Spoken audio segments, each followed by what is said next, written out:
It's going live now, and we are live. There you go. Simple. So seamless. And we are here. Oh, start again, shall we? Welcome everyone to another Hobby Hangouts with Dice Sagas. So you got Christian and you got Sarah down below. And Matt, unfortunately, isn't actually here at the moment, but he may join later. Who knows? But either way, let's get started.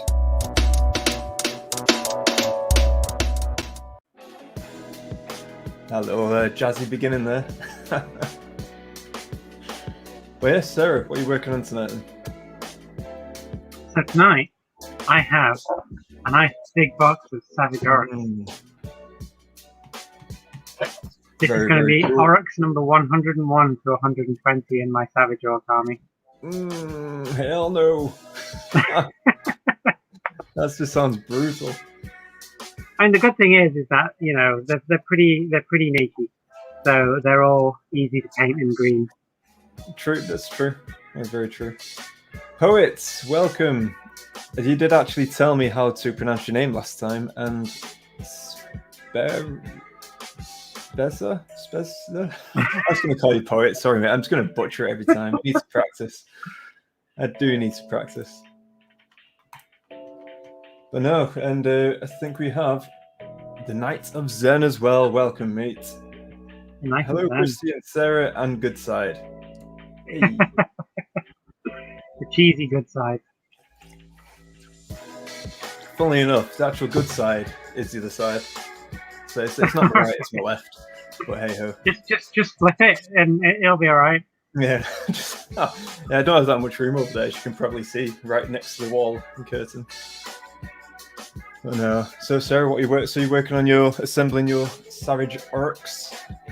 I am, yeah. I've got a couple of small tournaments and stuff that I'm going to over the next couple of weekends, and I want to take my Savage Orcs. And one of the things that I'm having to change up because my army list has changed, annoyingly, one of the requirements is that you model the miniatures with the correct weapons. And because Games Workshop likes to go, oh, this weapon's great. Oh, now in this version, this weapon's great. Yeah. Now we've changed it with an FAQ, so this weapon's great. So you have to keep chopping and changing. And I need to switch a lot of my boar boys from being the maniacs into regular spears and shields. And I need to do that with my gore grunters as well. Back when I first started collecting them, the pig iron choppers were the best weapon to put them with. But in the next version after that, and now the new version, they've got the gore hackers have got the 2-inch reach, which is good because of the stupid unit coherency thing. And they now have like -2 rend to them, whereas the pig iron choppers, I think, only have -1. So they're a far superior weapon.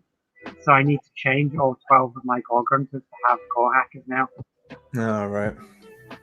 So you've got that joy to do as well. And for me, it's like, well, we've talked about it before, like the KO Thunderers, equip them with all the different type of weapons. When it comes down to actual game, I'm just like, yeah, they've all got just like the main rifle. They don't, balls to anything else. In casual games, it's fine. It's fine, in tournaments. There you go, Speedja. Speedja, there you go. But it's 100% all good. Trust me, if I had a dime, to be honest, my wife, the way you pronounce her name to the way it's spelled is very different. So I can totally understand that. Talking the big boxes today. Oh yeah, yes, we will do. We will talk about the new boxes that have been released, because there's especially one that I'd really love to get my hands on. And you know what? One of them I might as well. Ooh. Which one? The Bone Tell me yours and I'll tell you mine. Because everything that is in that box is literally the stuff that I want to buy for them. You've got the Soulblight. I think 2 units of the guard that are like, I think it's 20 or it's 20 in one box, I don't know. Then you've got the catapult. Then you've got the harvester. OBR. Then you've got two of the heroes, and you've got those weird, like, four-headed General Grievous type characters. Yeah. To be honest, their faction, right? When they first came out, I was really intrigued about, well, the whole idea.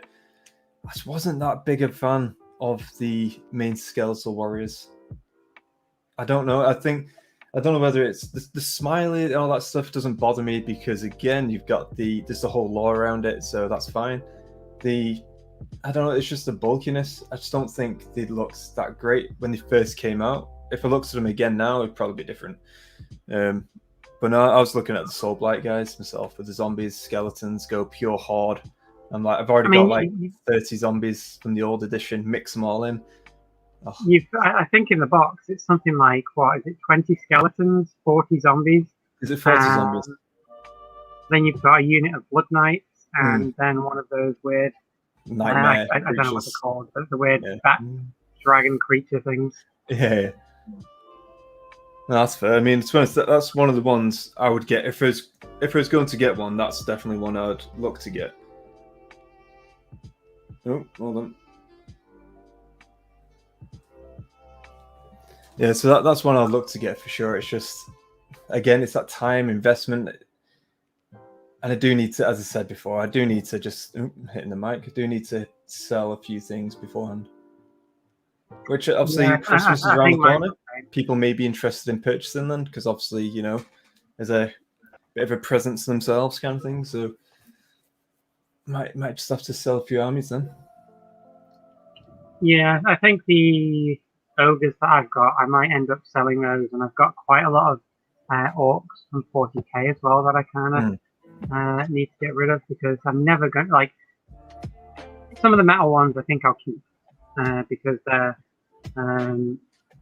pretty decent and I like painting some of the metal miniatures. But I've got like loads of plastic orc knobs and orc boys, and I'm never going to play orcs in 40k. Yeah, well, that's it. For me, especially now, Sarah, as well, we're getting very much, as you can see on the image behind, we're getting very much into board games and everything like that. I mean, this game, so good. I love it. Twilight Imperium, for those who don't know. But because I'm getting a lot more into the board game arena as well. In terms of playing AOS, obviously that'll be obviously the main game in that sense, but I will be delving into a lot of board games, and obviously I want to get into Kill Team down the line. So yeah, I'm torn, to be honest, about and I think I just need to strip the armies down and venture into, if it like Soulblight is an army I would stick to, just because I played Vampire Counts for about 10 years. So I know full well they're an army I would stick with. Idoneth Deepkin, they're so unique and different, and I do enjoy them. Sylvaneth, again, remnants of Wood Elves. Again, I collected those for like probably about 12 years. But I'll probably get rid of the Ogres. If I get Soulblight, I might sell my Nighthaunt. If I do get the Soulblight, because then it's just two undead factions. I'm like, Well, that's why I'm considering the Bone Reapers, because I do really like some of them, but at the minute they're not in a great place with how the rules for Age of Sigmar version 3 have been. And it's another death faction, and I really, really want a new book for my Nighthaunt rather than starting with Bone Reapers. Yeah, no, for sure. Poet. So that's the wonderful thing about Underworlds or Warcry. You can get a taste of the faction without needing the whole force. And I honestly, that is 100% agree with that. The Warcry, I've dabbled with, well, every single faction I've played, even Idoneth. I haven't played them with Age of Sigmar yet, but I've played them in Warcry first, because again, you don't need a large force. Vampire, Soulblight even, or Nagash's folk, whatever they call these days. But yeah, so those guys I actually played with in Warcry as well. So I had like zombies, skeletons, a vampire, and that's just great fun, great character building as well. Not for the zombies, but for the vampire in the story. And obviously ogres, I've used them more times in Warcry than I have AOS. So yeah, I mean Underworlds, I'm actually looking with Sarah to get into the Harrow Deep, because I've not actually played Underworlds before, and Sarah, you have, haven't you? A little bit. Not really competitively, but yeah, I've been following it throughout all the different seasons. Last year, though, I didn't get any games. Well, maybe 2 games of Diachasm. That's about it in the entire year. Oh, well. Is it because you play mainly AOS and 40k, right? Or 40k, really? AOS and 40k. Like I'm liking AOS more than 40k at the minute, just because of the complete imbalance of the rules and how I just don't like how everything is based around burn all your resources in turn 1 and 2, and then 3, 4, and 5 is just a little bit boring after that. Like the majority of the games that I've won have been because of people going all out turn 1 and 2, and my Death Guard are pretty good at weathering damage, and we excel at round 3, 4, and 5 by just being way more resilient than the other armies. See, that's why, in terms of investing into 40k, I mean, I have got the 40k rulebook and everything, just not even touched it. It's just in a box, the starter set. But I will be using those guys for Kill Team eventually. Just, again, similar reason. Just small, like a unit of Tau, Sister Battle, Space Marines, Necrons, Tyranids. I'd love to just get small little forces of these. I think that'd be really cool for Kill Team and just exploring that universe a bit more. Poet, I love Underworlds. If you like positional wargaming, hex combat, and deck building, it's touch all the nerd buttons. To be honest, again, I mean, I can't attest to that because again, I haven't played it, but we actually did an unboxing video, which is going to be for Harrow Deep. That's going to be coming live in about a week or 2, or maybe a bit more, depending on the order of things. But that is on its way. And again, me and Sarah, it's like we are going to look to venture into playing this a lot more as well, just because it's like it's a nice transition to the board game content that's going to be coming out and down the line, and also to the AOS that we started with. So it's like a nice medium, if you like, between both types of games. So yeah, I'm all up for it. I am very much up for it. I just need to get a warband. Oh, then again, Sarah, you got all the warbands, haven't you? So I do, just need to organize a game. Soul Blight ones as well, in case you wanted to try out some vampires. Oh, sweet. Yeah, there you go. So I think that'll be the case.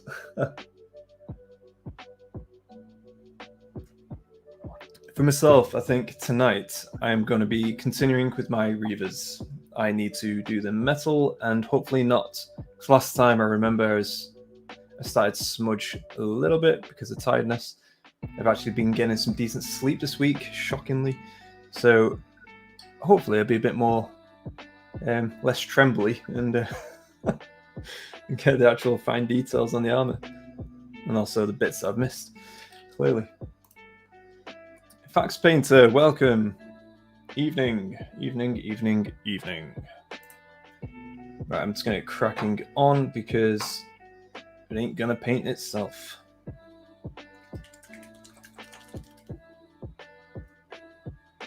Yeah, I was going to say, actually, Josh was... Oh, you guys in chat as well, let us know what you're working on, because, as always, we always enjoy listening to the stuff you get that you're working on, and then kind of gives me an extra push and inspiration to continue doing what I'm doing with these guys. Because I've been doing so much of... I haven't really had time to do a lot of painting, to be honest, because I've been doing a lot of video editing and getting content out and other bits that paintings kind of took a back burner to hobby hangout night. So that's always fun. Also, yeah, sorry. What I was saying as well, sir, is Josh was asking about when's the video going to be out for Twilight Imperium, because I think he's quite intrigued to see what's obviously how we're going to do it, and obviously he's looking forward to the next game that we got as well. Yeah, I think it was really good. Like, the format that we had, especially with the talking about what our strategies and stuff were going forward with the game. I think it's going to be pretty good. It's going to be a lot more interesting for us to then see the finished video, to see what everybody else is planning, knowing how the game unfolded and whether that did actually work or not. Yeah. But yeah, I know for a fact that mine didn't go quite to plan. I ended up losing quite a lot of my trade ability with not getting my commodities back, and I really shouldn't have given Jono that trade agreement thing because he took like 12 trade goods. Yeah. When I really wanted those to trade with other people. Yeah, like me. What's going? Well, I would have. Like, if I had them, I was going to. My idea was I was going to try and play you off against each other by paying you off and trying to get you to attack them. Well, I was going to say, I think if you wanted to do that, I think Josh would probably be the best bet in terms of here's the money, go for it. But no, I think in general though, the game that we had when we had the little intro, that was really good. I've actually seen them, and the videos clips as I've started to put bits together, and I think Jono's plan was quite accurate, and he was bang on with what I was going to do, mainly because he knew my faction. And Winu basically only have one way of going about things, which is just Mercator Rex. So, it's Matt's here now as well. So I think I might remove my good side now. Matt's joined. I think I like us saying Matt is your good side. Hey, there you go. I am gone, and Matt's joined. So, hey, Matt. Definitely on the same wavelength. I was going to say the same thing.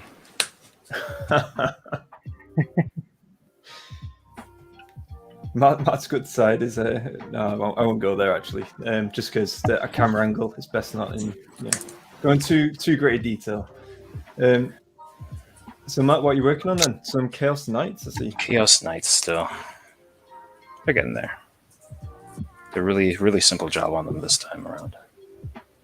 Is this the Slaves to Darkness army? Pardon me? Is this the Slaves to Darkness army that you're doing?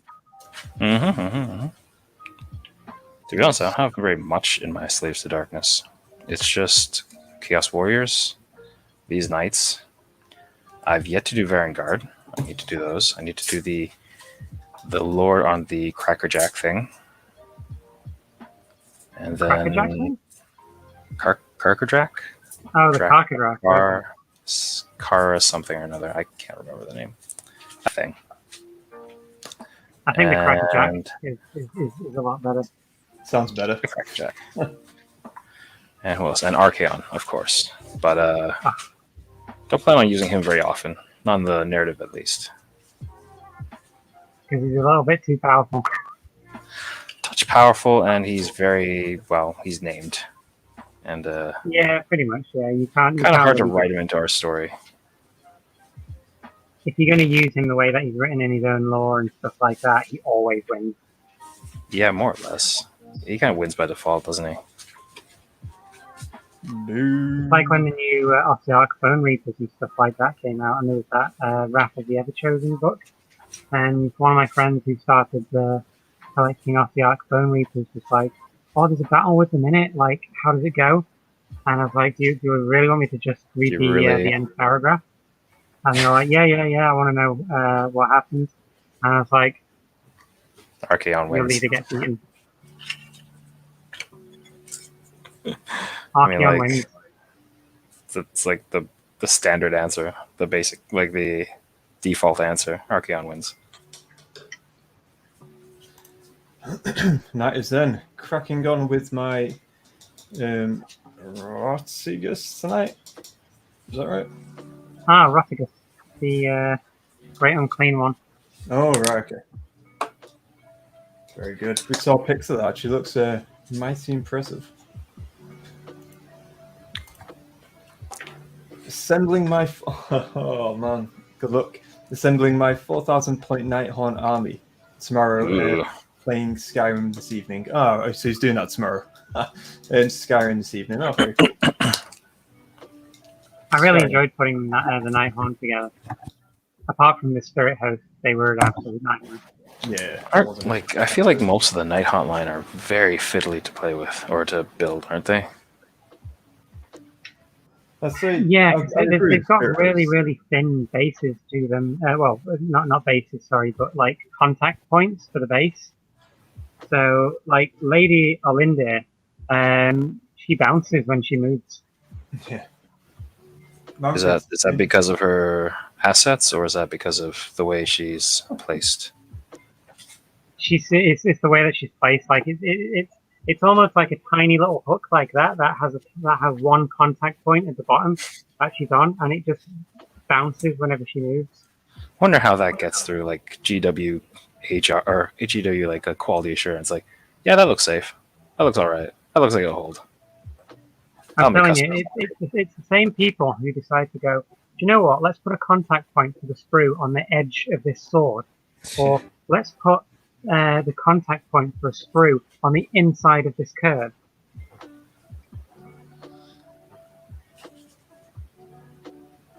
As you can see, I'm a little bit annoyed about those types of things. No, it's all good.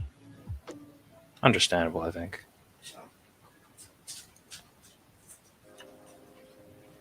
It just makes building the models really, really difficult. I had to, like, it's on my Instagram anyway, like a picture of an accident with one of the Luminesce models, the Stone Mage, one that's floating on that stone. Mm. Ah, right. I was raging at first, going like, I'd say raving about how the new models and stuff were really robust and they were really interesting and praising the Games Workshop for doing so well. And then as I moved one of the models, snap, flipping thing broke in half at two really weak small contact points. Ouch. Yeah, that's what happens in our hobby, I suppose. I've had so many bent swords, bent weapons, snapped base thingies, base contacts, etc. It happens. Worst thing is if they're already broken in the box. I've not had. I've had one maybe where it was broken in box, but it's pretty rare occurrence. Sometimes they get bent or warped in a box just because like the sprue pieces like touch or cause a bit of friction while they're in a box, and then they just kind of push on each other. But very rarely have I had anything actually break inside before opening. Breaking usually happens secondary to me touching it. Yeah, so, some of them are like really weak as well. When you clip the contact off on the sprue, sometimes it just snaps right there and then. I've not had that happen either. Sometimes, like if I clip it, and I feel like maybe I clip it too strongly, it flies off. That's a bit annoying, especially if you're like building in like a carpeted room. I've had that many a time before, just with Lego. I was going to say, Sarah, I think you're just heavy-handed there. Yeah, like an orc. Too strong. Too strong. Cedar, welcome. All this going to the gym. What have I done? I've broken the hobby. That's the one. That's the great and clean one. And GW quality assurance. Yeah, sounds about right. Poet, transport-wise, Nighthorn or Sylvaneth, which hurts more? I'll probably say, actually, I've got Sylvaneth as well. But I'd say Nighthorn, I think. I think Nighthorn would be more fragile, yeah. Yeah. Sylvaneth are pretty, I mean, depending on what you're using, I suppose, but like they're pretty robust, I think. They look quite a bit more chunkier compared to like the Nighthorn. It's more just like the leaves and the like twigs and all that jazz, but no, not a problem. Then again, I mean, like those things, even if they break a little bit or snap a little bit, it's not as noticeable. Whereas if the Nighthaunt, or if his dangly bits snap, you notice because he's falling. He's like off his base. Yeah, like if the Sylvaneth branch breaks, you can just say, "Oh, it's the aesthetic of that Sylvaneth. It has a broken branch." But if the Nighthaunt's like little tail or whatever it is breaks, it's very, very difficult to try and repair that. He's tired. He doesn't want to float. He's just lying down on the floor. He's just spreading himself out as a sheet. Sorry, guys. I need to get my mind out of the gutter. Sorry, guys. That's just all I heard there was innuendos, just completely. Well, you don't- He's like floating down. He's tired, and he keeps snaps on. Oh, it's just a load of other stuff. It's hilarious. well, you don't like the snap dangly bits. Yeah, the dangly bit. Yeah, it's like that's why I cracked up. Sorry. Anyway, Dismember, welcome to Hobby Hangout. We're discussing You're dangly bits. just proving that you have no good side. Dangly bits. We are indeed. And Christopher, hey mates. I'm a little late. No worries. No worries at all. Don't worry, so am I. But Matt, when are you not? I know. Duty calls. I know.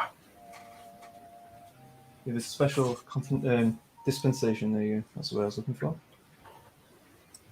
You have little younglings. Yes, little nurglings.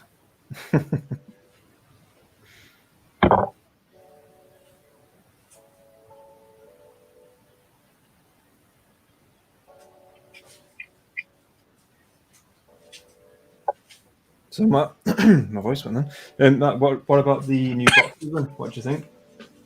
The Crimbo boxes? The Battle Force ones, you mean? Yeah. Tempted, as always. Yeah. But at the same time, I still have my old one that I haven't touched yet. So, Which was the old one you it got? looks good. I got the Zinch one, but I haven't even opened it. Oh, okay. I can't remember what was in the Zinch one. There was That long ago. The Greater Demon. Mm-hmm. There's I think 2 sets of the Kyric Acolytes, one of the Flying Zankors on discs, 3 of them, I guess, and then I think another set of the normal Foot Zangors. I think. I don't remember exactly. A bunch of stuff. There's a bunch of stuff. And I get it. The Battle boxes are pretty good usually. With Zinch. I really like the demons though. Yeah, I do like them. It'll be fun to paint once I decide to break them out of the box. I think in the pecking order of things, it's going to be a bit lower down on my list, though. I want to get my slaves done. It shouldn't take too much longer if I'm actually consistently working on them. And then I want to do my Soul Blight next. And that's the box that tempts me the most. Yeah. Yeah. Fills in the ranks pretty well, pretty easily. Well, there you go. Whilst you're at it, get Christian's name down on it. Pardon me? He's hankering for some zombies. Yeah. You get 40 zombies, I think, in there, and then 40 skeletons, and then the Blood Knights, which everyone loves. That's it. It's such a great box. Amazing. I was tempted myself. I'm just kind of questioning whether or not I'd use the big beastie, the Vengorian Lord, or Vengorian... that nightmare thing. Yeah, that thing. It's an okay model. I'm still coming to terms with it. It's all right. I've not even checked its rules, I don't even know how good it is. If I remember, it's quite decent, but if that's kind of because there's the dynasties for each of the bloodlines kind of stuff, and there's the one for that model specifically. I think it's just called the Vengorian Dynasty or something. I think if you take that dynasty and take that beast, it's quite good. Right. Just because there's a lot of synergies with it, I think. Just because I think it's also built in with a lot of monster synergies. But if you take it in another one, it's still good. I think the War Scroll by itself is still all right. But it's it's all right. It's okay in its own standalone War Scroll, but just does a lot better when you're playing it with the right faction. Sure. Dismember. Just don't do what one of my opponents did and slam it into a unit of 20 Savage Orcs. Yeah. How'd that go? There were plenty of Savage Orcs left, and no hero anymore. Right. Yep. Note to self: don't fight Sarah ever. I mean, I think it's more like just the Savage Orcs and stuff like that. It wasn't until one of my opponents pointed it out. They had something like about 80 something wounds in total in their army, and I had about 210. And they were like, I don't know how I'm going to chew through that many wounds. Remind me, do orcs have like really poor save, or? Well, the Savage Orcs have actually got a really, really good war ability, which is during the combat phase, when you can get one of your generals to call a war, and if you do, you increase the ward save of all the models in your army by +2. Oh wow! Do they naturally get that ward save anyways? They get a 6-up ward save. So now during the war, they get a 4-up ward save, and they've got 2 wounds apiece and a 5-up save normally with the shields. So they're quite difficult to destroy a unit of 20 of them. Okay. And when their abilities are, like especially in the iPhone one, 6s to hit cause extra hits, and 6s to wound cause mortal wounds. If you don't kill that unit of 20, that unit of 20 is going to kill you. Interesting.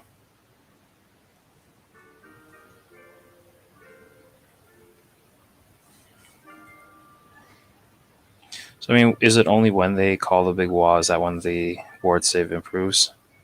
That's when the ward save improves. So they have a 6-up ward save anyway for the rest of the game on every single unit. But they get +2 during the war. So, wait, so they always have a ward save? Is it not dependent on, like, being near a hero or something like that? Or a spell? No, it's their tattoos. They have magic tattoos. So they always have a 6-up ward save. Huh. So they're like Night Haunt, but better? Naked Night Haunt. It's what's under the sheet. Right. Yeah, I'm going to the same place to get my tattoos done in Feb. So nice. Yes. Get those ward saves up. Yeah, like one of the in my current list anyway, I've got one hero that has the Amulet of Destiny, which gives them 5-up ward save, and during the war they have a 3-up ward save. Ugh. And I have another one that has a 4-up ward save from Glowy Green Tattoos. That during the war he has a 2-up ward save.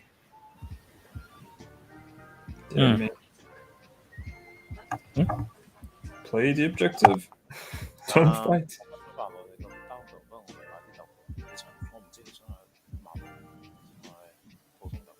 So that hero especially is very difficult to kill. I can imagine. And I'm just going to quickly catch up with chat now. So Dismember, I'm taking a break from the stress of work and bureaucracy. Honestly, best place to do so is right here at Dice Sagas. You get to chill, you get some calming music, you get us talking shit. It's all good. It's all good. The Night of Zen. Any room for some Night Haunt in your campaign? There is tons of room for anything and everything. Especially if you look on our map and look at the bottom left, that whole peninsula area was caused by Chris. It's all Night Haunt infested area, basically. So, yeah, take some real estate. Lots of cheats and dangly bits. Boy. Christopher, dangly whatnots. What? Yes, indeed. Indeed, Night Haunt do have danglies. I need to get 2 of each box, but I don't think I'll be able to. Oh, man. 2 of each box, Jesus. Rolling. That'll be an epic painting and assembly session. Mark, good evening. Evening. You're all talking about the new army boxes. We are indeed. We were just saying about which ones we'd like to delve into. And if I had to choose one out of them, Mark's going for OBR as well. Yeah, So I think that's the OBR that's a one. pretty good one. Like I was saying before, out of all of them, I think that has the right combination of units that I would actually choose to start an army. What's in it? I didn't actually take a look too much. It has 20 Mortarch guards, a harvester, one of the catapults, 3 of those weird General Grievous characters, and 2 heroes. Not gonna lie, I love me those General Grievous guys. I think they're my favorite model of that line. Yeah. I'm just having a look now. I've just got it up on my phone anyway, just to have a look. What's the hero that comes in? Because they usually have at least a hero that comes in. The 2 heroes. One of them is the guy that stood on the skull, resurrecting one of the Mortarch guards, and the other one is the guy with the scythe. Guy with the scythe. Huh. No, yeah, it's got the scythe and like the little vapor or whatever it is. From it. Oh, right. Yeah, I don't know if you can see him there. Yeah, you can, yeah. Right. Now I remember him. Gotcha. And then what else was there? With the Head Knights of Slaanesh, which pretty much has the entire New Mortals range to it. So you've got the Slangors, you've got the guys on, I think it's the Archers, you've got 2 units of the Armoured Mortals. I don't know what they're called. I forgot what they're called, but they look really good. But I hear the rules really suck. Well, this was it. Like, one of the complaints that I've heard about them especially is that the Lumineth archers are probably the best archers in the game because of how undercosted they are for what they can do. And the Slaanesh ones are too overcosted. Something along those lines. I mean, like, the Lumineth ones they just burp out, like, they just vomit out more wounds, if I understand correctly. Yeah, and strangely enough, they haven't included any of those in the Lumineth box. You've got 10 of the... Probably because they're just out of stock of those things, and they can't keep any in stock to put into these boxes. Yeah, I know. I think this one comes with the Lord Regent. It comes with the Banner Bearer, a Ballista, 10 Sentinels, 5 Blade Guards, and 5 Dawn Riders. That's cool. I really like the cavalry in that army. They're really cool looking. Yeah. Dawn Riders and those weird little kangaroo things, they're pretty good. Yeah. I especially like the special captain guy. I think that's in the box, right? I think you said that. Yeah, the Lord Regent. Yeah, he's really good. Yeah, he's really cool looking. I can't remember what it's called now. I think it's like a light Corsair or something like that. The mount that he's on. I have no idea what they're called, but they're cool. And then we have the 40k ones. Have you had a look at the 40k ones? Oh, I didn't even look. No, I was going to say, I did glance I at know it. one of them has like Reavers.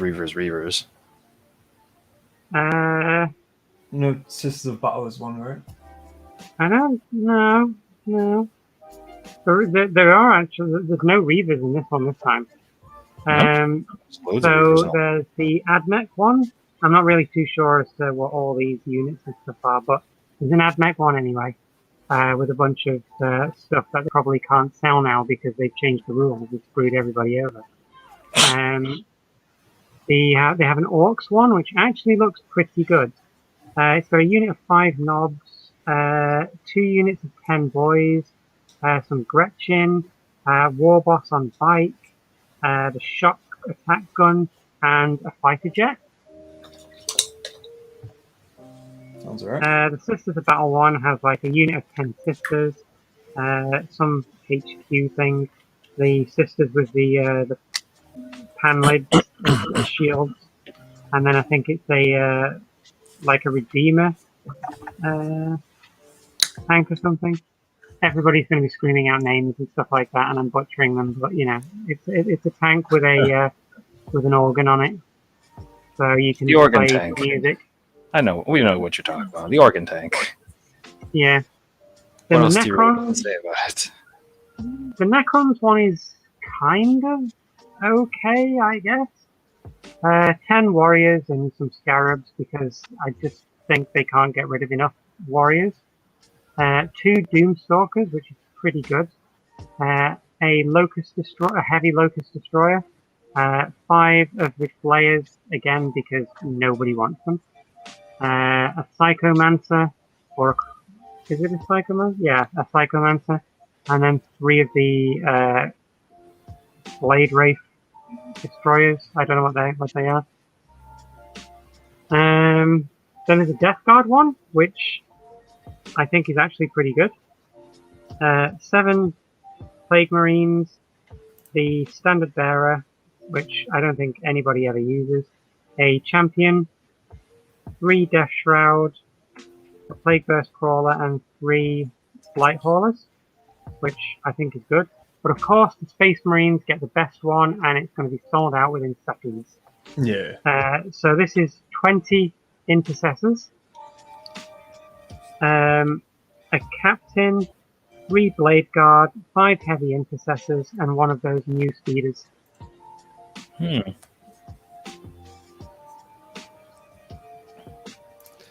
So I'm just going to catch up and chat again. So the night is Zen. I'm having fun painting Rotigus, but I'm not sure I want to commit a whole Nurgle army. I do love the Ghosty Boys, though.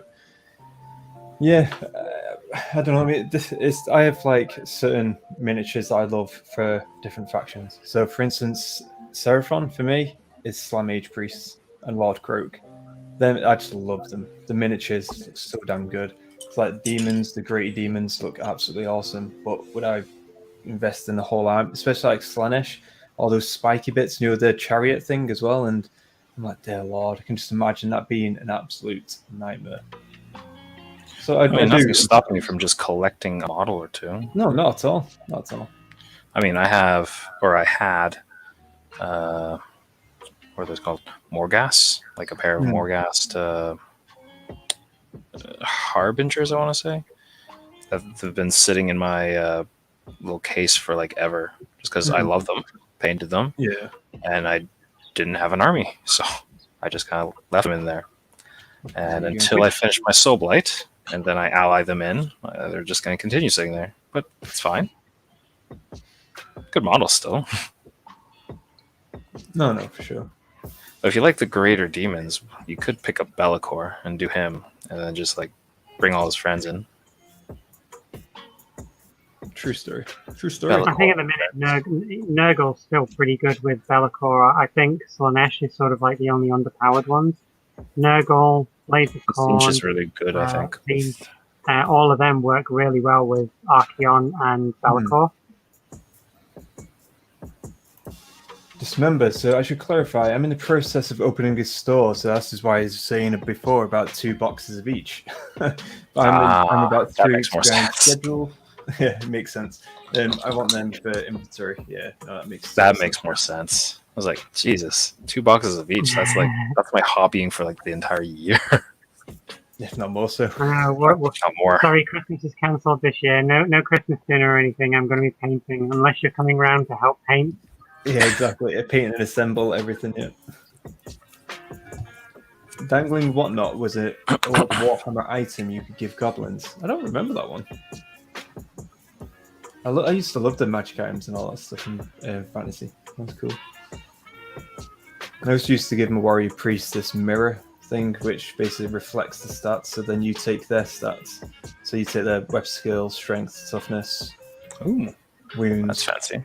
And so basically, like warrior priest. So we just use it against like chaos, or like a demon or something. It's like warrior priest, like challenge you, and then obviously goes in, holds up a mirror and says, "I've got your power now," and then obviously starts hitting them over the head. Then basically reverse stats kind of thing. So it's really cool.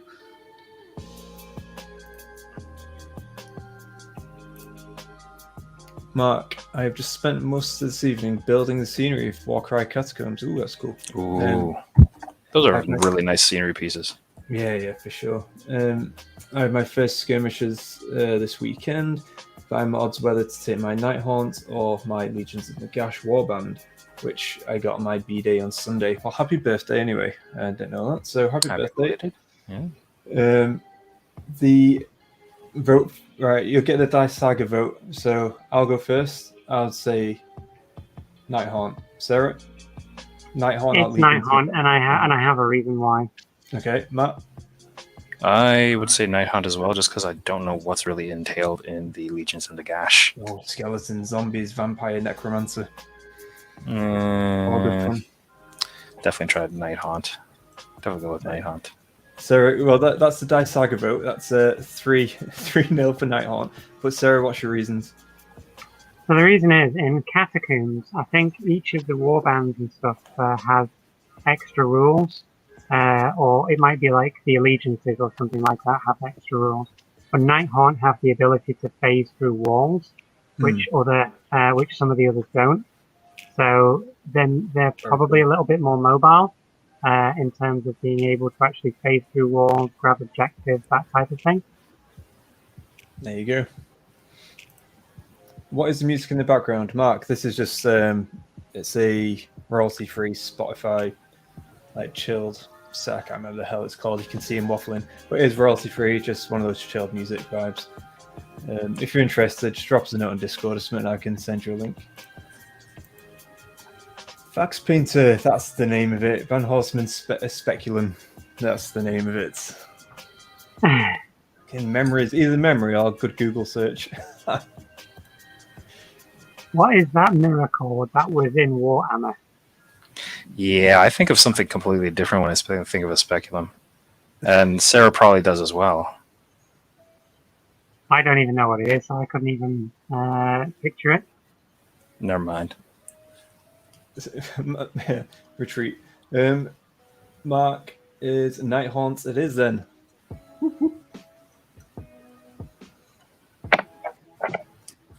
Yeah, no worries, Mark. Just drop us a note, and I did see a message actually earlier today. I've yet to respond, but I will do.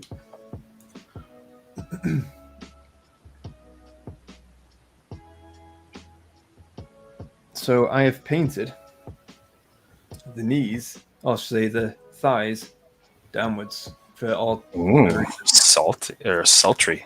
I like that. Salty, yeah. Yes. Love it. Salty. I guess with them being Ideneth, they might be salty. Exactly. This is true. Salty and sultry. All beneath it, all below the thighs.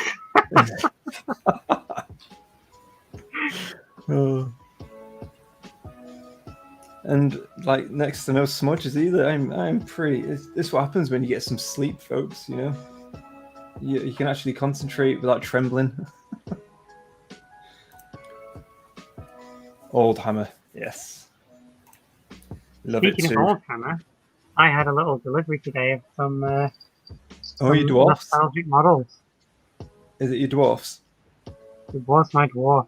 I'll have to show them off in a second, just so everyone can see how amazing they are.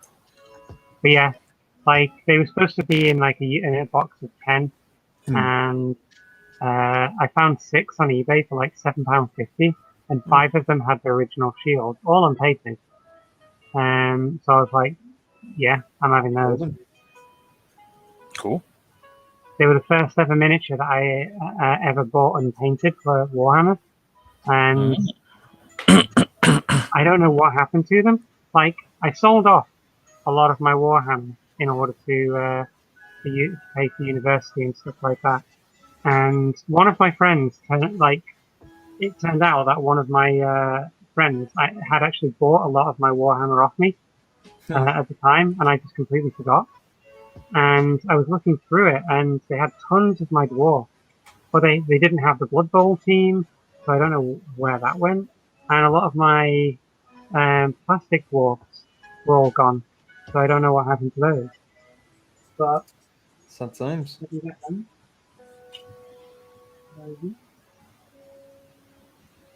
There we go. These teeny weeny. Yeah, I'll just switch views. Here we go. I think you need to zoom out a bit on that. I'll put your hand behind it or something. I know the ones though. Yeah, I can see them. Yeah, all on the little Old flutter school base. those. Wow. So I'm gonna be painting some of those up. Cool. Can you include them into any army that you have as like proxies for anything? No, I completely intend them to be on square bases for the purposes of nostalgia. Oh, fair enough. I think like my orcs and goblins, I really want to collect a lot of the old miniatures. But when I'm basing them, I'm going to be basing them on round bases so I can use them in my current army. But my dwarfs are exclusively going to go on their square bases, and I'm going to paint them all with like the classic goblin green and stuff like that, so they look like old fantasy miniatures. No, that sounds good.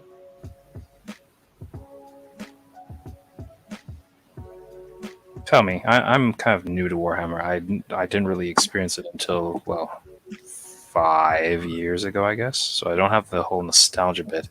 Is there any other reason why people love like Goblin Green and like that really vibrant green on the bases as like just being like the whole base? That was the style for fantasy. Like Goblin Green bases was all the rage. It was what the heavy metal painters painted. It was on every single miniature. To not paint anything in Goblin Green on the base just looks weird at the time. Okay, interesting. Like I found it really weird that in some of the editions of 40k they started doing black bases, and all the 40k stuff from like I think maybe 6th edition earlier, or maybe 5th edition earlier, were all on Goblin Green bases.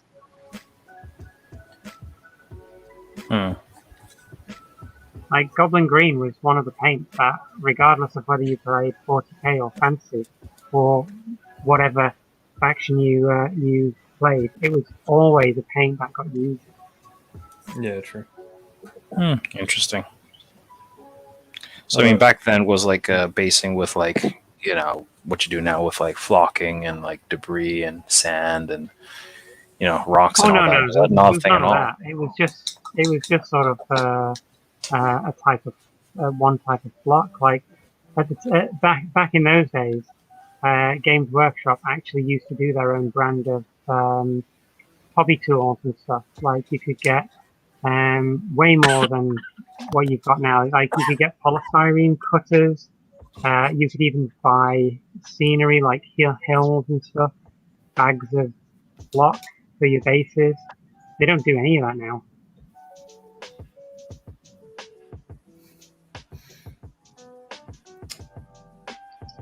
Spillage. Oh no! One of my bases is like come out wrong. Look at that! Look how weird that base is. Oh dear! It looks like someone's chewed on it. Yeah, let's just hope I've got enough bases for the rest of my models. Fax Paint. I'm just going to catch up with chat again. Fax Painter, love those old dwarfs. Yes, very much so. Yeah, I've got enough bases. Everything's fine. Marks after anyone. So basically, if anyone has any White Dwarf magazines that they need, that obviously that they like to sell, obviously that's all good. So again, Mark, if you want as well in Discord, we do actually have like a trading section for people who want to. Obviously, we hold no responsibility for any jazz in terms of money or anything like that, but you can actually have a conversation with folks in that chat in that channel in Discord. Just say that you're looking for whatever magazine and see if anyone reaches out. I know for a fact I don't have any, unfortunately. Alejandro, here we go. Guess who has arrived? The one, the man, the legend himself. Alejandro, welcome, mates. Hey, there's a firework going off for you there in the background. Nicely timed. I bet it's just him. He's just come around to your house. You're just basically sticking around. He's seen this video before, sticking around until the firework bit was about to go off, and then he introduced himself. All the battle mats used to be fairly bright green. That's actually true as well. And all White Dwarf battle reports were on green battle mats. Yeah. The classic, the best. It was a simpler time back then. What game is being played in the middle? So, sorry, Mark. If this is now, it's Seven Wonders Duel, and it's this video now is just like a how to play kind of guide that I've done. Obviously, how to play this game, and if it was the game before, that was Marvel United.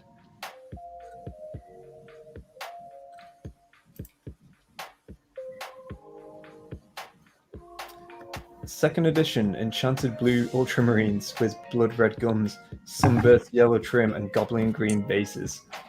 Oh yeah, migraine inducing to look at, but happy days, yeah. Oh yes, I remember them.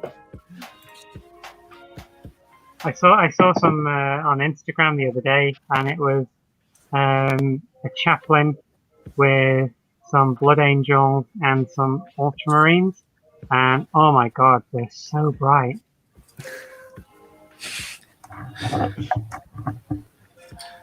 There's a really different palette back then, I guess.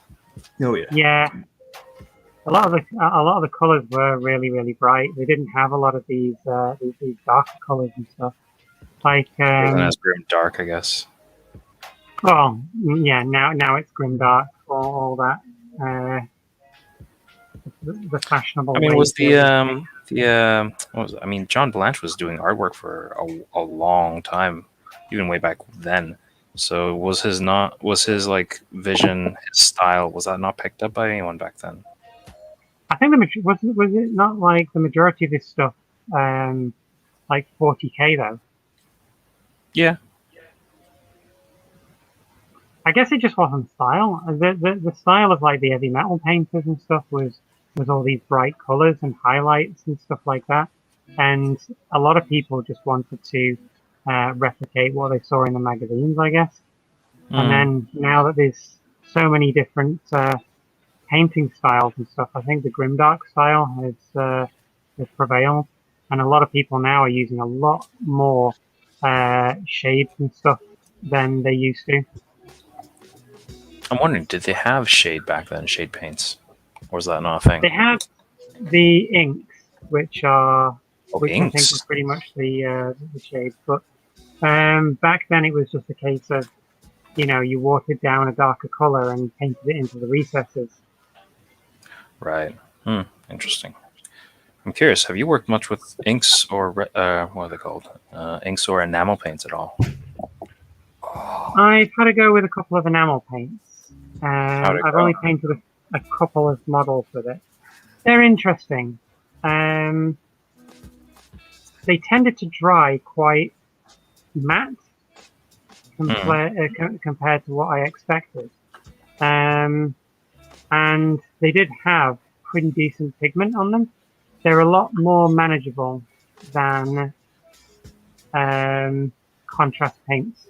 I think contrast paints have a much higher pigment than they do. Really? Interesting.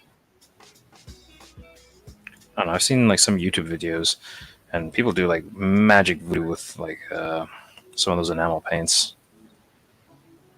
It changes the way it looks so much.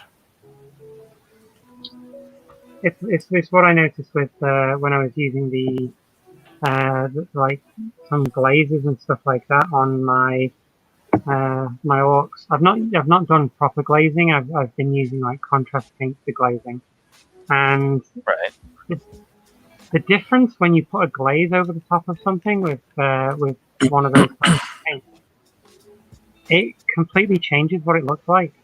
All the blends come together so much nicer.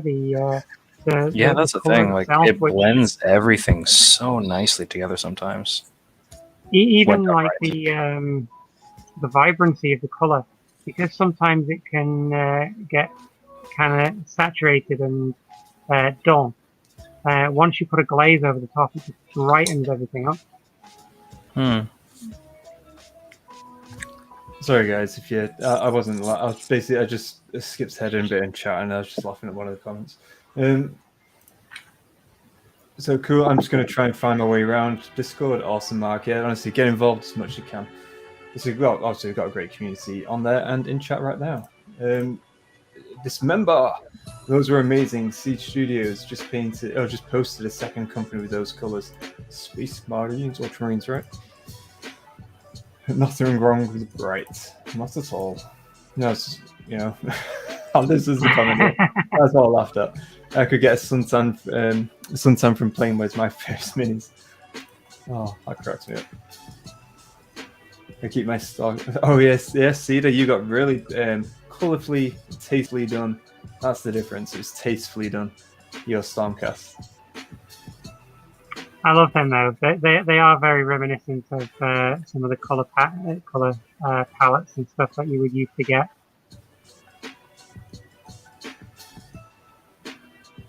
Kind of reminds me of like when you used to see an entire unit of like Bretonian knights, how they'd all be in different colors and stuff together in one big united unit. Oh, that's beautiful.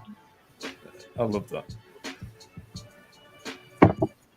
I love that. I did. I guess to some extent you could also do that with lizard men as well. You get some really bright lizard men. Very true. Oh, sorry, Seraphon. Seraphon, yes. Come on, Sarah, get it right.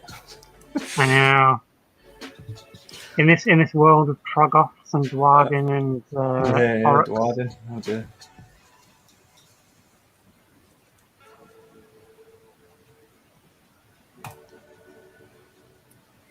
I had an inspirational moment yesterday and designed the lore of a crew of ogre pirates that roam around in a ship called the Scurvy Jaw. Fair play. Alejandro, where do you come up with this stuff? Well, he's now got those ogres. Pirates come in exactly that. Be able to use as well. Inspiration, is it?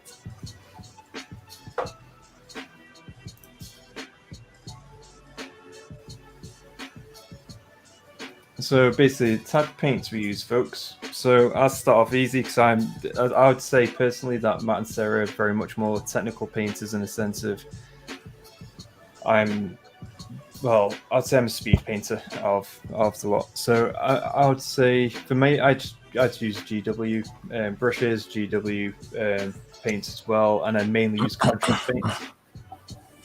That's basically my bread and butter these days. Obviously, before that, I used to use the alternative, but right now it's just contrast. I very rarely touch anything else. But Sarah? Yeah, I mean, I've amassed quite a lot of Citadel paints. I mean, I could take a picture of it. I've probably got like the entire line almost, because I've just built them up. But there's a few particular paints that I use that are absolutely terrible from Games Workshop. And I've had to branch out. Like some of the metallic paints separate way too easy, and it's too hard to get them back together again once they separate. And similarly with some of the other colors like Dawn Yellow or Corax White, they just turn to cheese after you open them, and they're so hard to use. So I was experimenting with Vallejo and Army Painter. And there's a couple of really, really good alternatives that I found from those two that are just so much better than the Games Workshop ones. I've also got a lot of contrast paints for Games Workshop as well. And I have also, I've not got them yet, but I put in for the Kickstarter with Duncan Rhodes' Painting Academy Kickstarter when he put together like his collection of new paints. So hopefully they should arrive in the new year, and I'll get to try those out. It's like 60 different colors, including like some shades and technical paints. So I'm really looking forward to giving those a go and maybe just branching out from Games Workshop and seeing what the standard of other paints are. Matt? Yeah, my go. I'm mostly painting with that was a massive rant. Oh, it's all right. It's all good. I mean, if you have more paints, that's definitely more stuff to talk about. Definitely. But I'm still kind of just stuck on GW paints or Citadel paints at the moment, purely out of convenience more than anything. Mhm. Though I agree with what Sarah said, there are a few paints, a few colors, I guess specifically, that I really don't like from them. The white, like Korax Yep. white, or Holding it up, Matt. Before you even mentioned it, I knew which one you were going to say. Korax white, or oh, there's another white. I think that just doesn't. White Scar, it's okay. It's a little bit better, Yeah. but it's still just either doesn't cover well or it's just chunky, chalky, whatever. Those are the main offenders, I think. But what else? Their gold, it's all right. I want to try a Vallejo gold. I forget which one it was, but tempted to. And once I run out of my Retributor, I might branch out and give that a shot. The only problem is, like, if you're painting with Citadel for a long time, your whole army is developed with that kind of color palette, that kind of tint, that kind of color, etc. If you start changing stuff, it'll start looking different, etc. It's hard to come back to what to look like, which is all right sometimes, but depends what you want to do, I suppose. But yeah, mostly Citadel. I'm wanting to branch into Vallejo. So, Alejandro, with regards to like the white, sorry, if you are looking for something else for that, I found also in grey is a really, really good pale grey that you can use as a white substitute. Yeah. Also quite nice. Still a bit chunky at times. It's drying out, maybe that's why, but still a lot better than Corks. Mm-hmm. I like that. So the ship literally has mechanical jaws, so it can eat other ships. That's his Alejandro's ogre ship. It sounds like Blackbeard's ship from. Oh no, not Blackbeard's ship. It's, I know which one you mean. Pirates of the Caribbean one. Yeah, the Spanish pirate. I can't remember his name. The ghost captain. Agent Nagash is here. Welcome. Hope all is going well, including your gym sessions. Hi everyone, how are we all doing? What? Oh dear Lord, okay, here we go. And what would you say is the top reason why Shaish has won the award for Best Mortal Realm for 6 years in a row? I mean, is it just their extremely handsome god? Nagash, I can't say that it is. I think you just fixed it. You fixed the vote. Handsome and built. Handsome and built. Matt went with a bit Gash more, is buff. a bit more of a compliment there, and yeah. All right, let's see. I was so excited with the idea that my best friend stopped me in the way, on the way to the store, to ensure I don't try to steal my organs to buy miniatures again. Yeah, so remember you did get a punch last time, didn't you? Well, he was fine sleeping on the couch and stuff with his miniatures. So Mark usually uses contrast paints, but I've been given some army painter ones as a present, so going to give them a go. Awesome. Yeah, Mark, let us know how you get on with those, because in honesty, I'm happy with most of the range, but one thing you need is just a good white. I think Vallejo's platinum white, is it? I think something like that. That's a really good one from what I understand, from what I've heard. That covers very well. It's not chalky. It's not streaky. It doesn't clump, supposedly. So that hits all my main complaints about GW. So if you want to give that a shot. The army painter one that I've got is can get very chalky, and once even if you've used a little bit of water in it, it can still get really dry on the paintbrush really quick.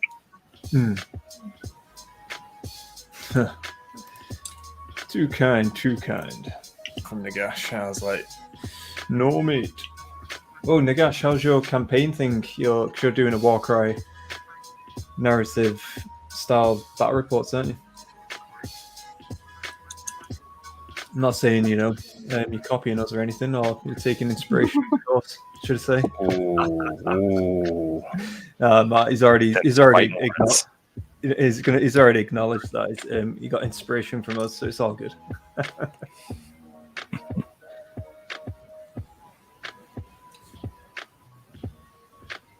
But Nagash, if we can obviously help in any way, then just give us a shout. And also on top of that, obviously get involved with the campaign and get your guys and in the campaign in the Interstice pocket realm. We can put those. Well, there's no way of saying it really without actually sounding like an innuendo of some sort. But put those bony guys. All right, put your undead guys to work. There you go.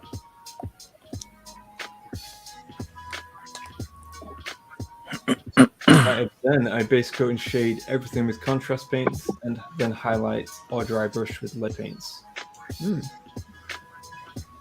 Fair. It's a good way to go. I mean, depending on what kind of colours and stuff you're using, there are some really good ones that will work out like that. I guess sometimes I'm just a little bit fussy. Yeah. You know full well I'm just like the least fussiest painter. I mean, my paint pot, I've been painting what I've used some contrast, got metallic paint in there. So, yeah. I am not a fussy painter. Probably some painters' ears are probably bleeding right now. Corrux White can give a good finish, but it takes a lot of thin layers. For me, it's just, I like Corux White, I actually do, but it's just, whenever it opens, it does not last long at all. It just seems to like solidify very quick and become goopy and everything just too quick for my liking. Probably a few weeks, if that, and then I need to look to buy another one. I have got a paint mixer, which like helps obviously free it up a bit, but yeah, I just find it a bit of a pain in the backside. You shouldn't have to work so hard just to get one colour. No, not at all.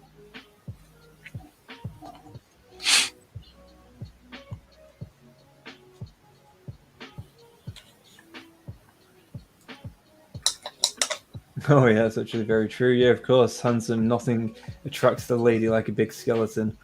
Okay, I won't finish that off, but I just remembered that Marathi, in fact, yes, Marathi was flirting with him during the Age of Myth, even. So I'm going to shut up. Yeah, no, it's very true though. Marathi was using feminine wiles to try and get a rise in the gash. Rise out in the gash. Need something from Big Daddy Bones. There we go. Yeah, and then Teclis came along and just put him in his place, showed him what real muscles can do. There you go, Nagash. Bonk, go back to the horny jam.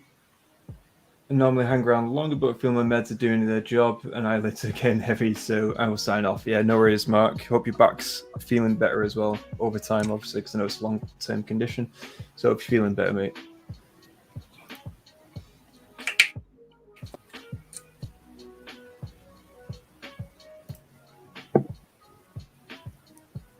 Oh, what is there any way to ban this guy? Nagash. It's just basically saying though, improving upon the original idea is the way of saying it. We're still improving it, mate. No, I was only joking. So it's going slow, but that's obviously life getting in the way. Yeah, to be honest, that's more or less the bane of our life. Yeah, pretty much. Yeah, but that's why we do one video a week, just because literally life in itself is, all of us have full-time jobs and stuff. So it's pretty hard getting all this stuff. I do a big appreciation of your work, has inspired me. Oh, no worries. Happy to help. Well, we're happy to help, should I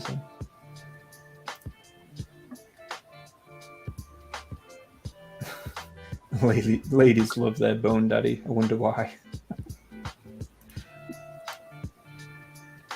Paying the bone tire. All night long.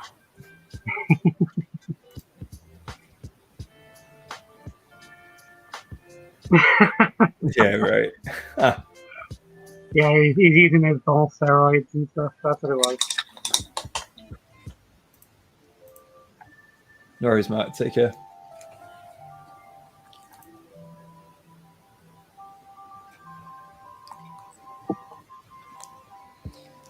Oh, it's kind of slowed me down there. So I think I would have blasted through this a lot quicker, but my lead belcher base as well, that's flipping started to goop up. I mean, I've had it for a while, but I think we should start keeping track of how many times Christian recounts how slowly it's been on the stream.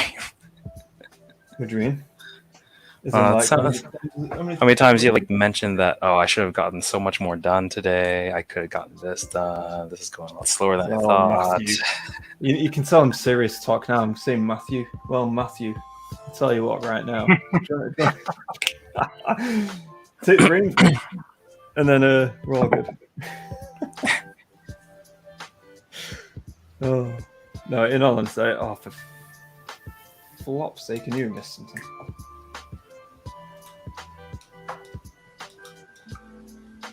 I'm just trying to get my my bone splitters and stuff like that together. So I think once I finish this unit, I should have like 60 archers and 60 spearmen. I kind of feel like I don't want to fight that. Please. Oh, you do. You do.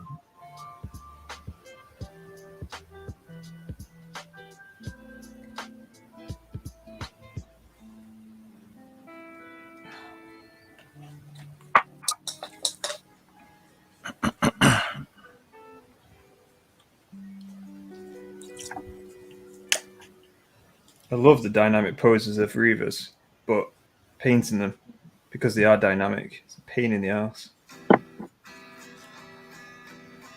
Yeah, that's the nice thing about dynamic poses. They look amazing, but yeah, like you can't get like into a rhythm of like, like for some horde armies, if they're all in a standardish kind of pose or they all look very similar, you can kind of go through them all. Yeah, blast through them and just like I got this, this, and this.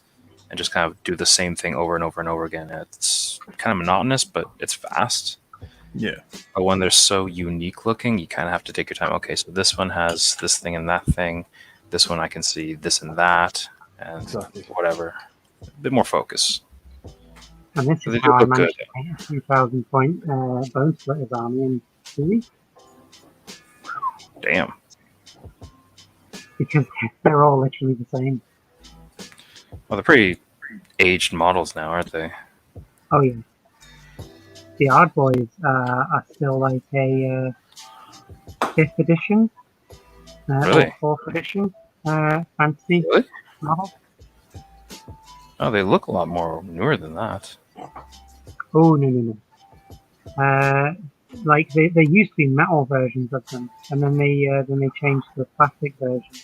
But since then, they've never changed the design of the Black Orcs. And what were the Black Orcs have now become the Ard Boys. Ah. So how many years has it been those models then? Probably about 20 years. Or maybe a little bit less. At least 15.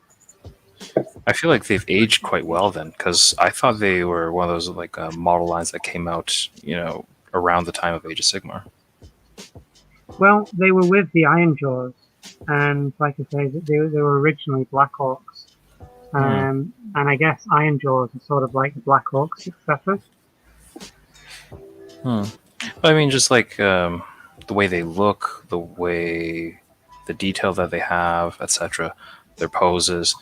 It doesn't really remind me, or doesn't really strike me as much like a old world model. I mean, I guess they are kind of all built in the same kind of pose, but like they look unique enough. Yeah, they were sort of like they were built. They were the first type of plastic box set where you could actually buy like a full unique regiment to put together and paint. But I think the goblins had them as well, and they didn't have like a command sprue. You still got like a little a little blister pack on the inside of the box to do the command group with. So you can kind of tell what edition they're from depending on like what kind of bits they've got with them. Interesting.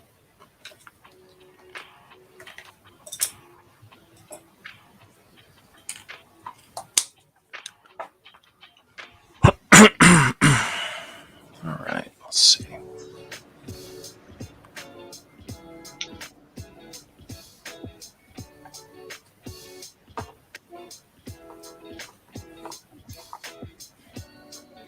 So Nagash, that fight was like me being the old man Nagash, 26 years old in a gym, and then Teklis, 18 years old, comes in, trains next to me and lifts the same weight.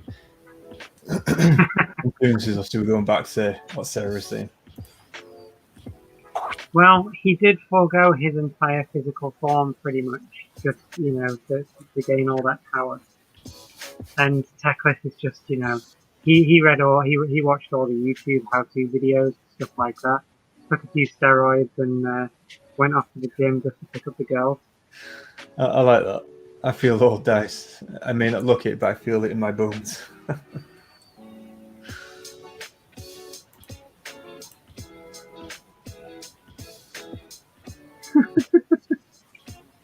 And Nagash, I think he's right. I think Alejandro's right.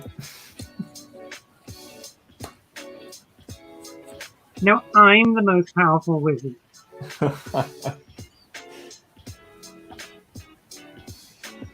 In case you don't know, I am on the side of Teklis. Yeah.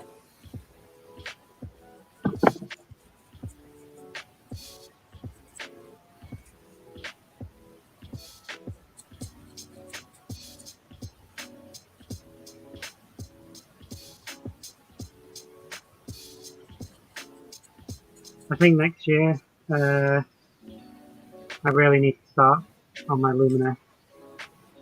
Get them printed. Like 75% of the army is still in boxes. That's not too bad. 100% of my Zinch army is in box.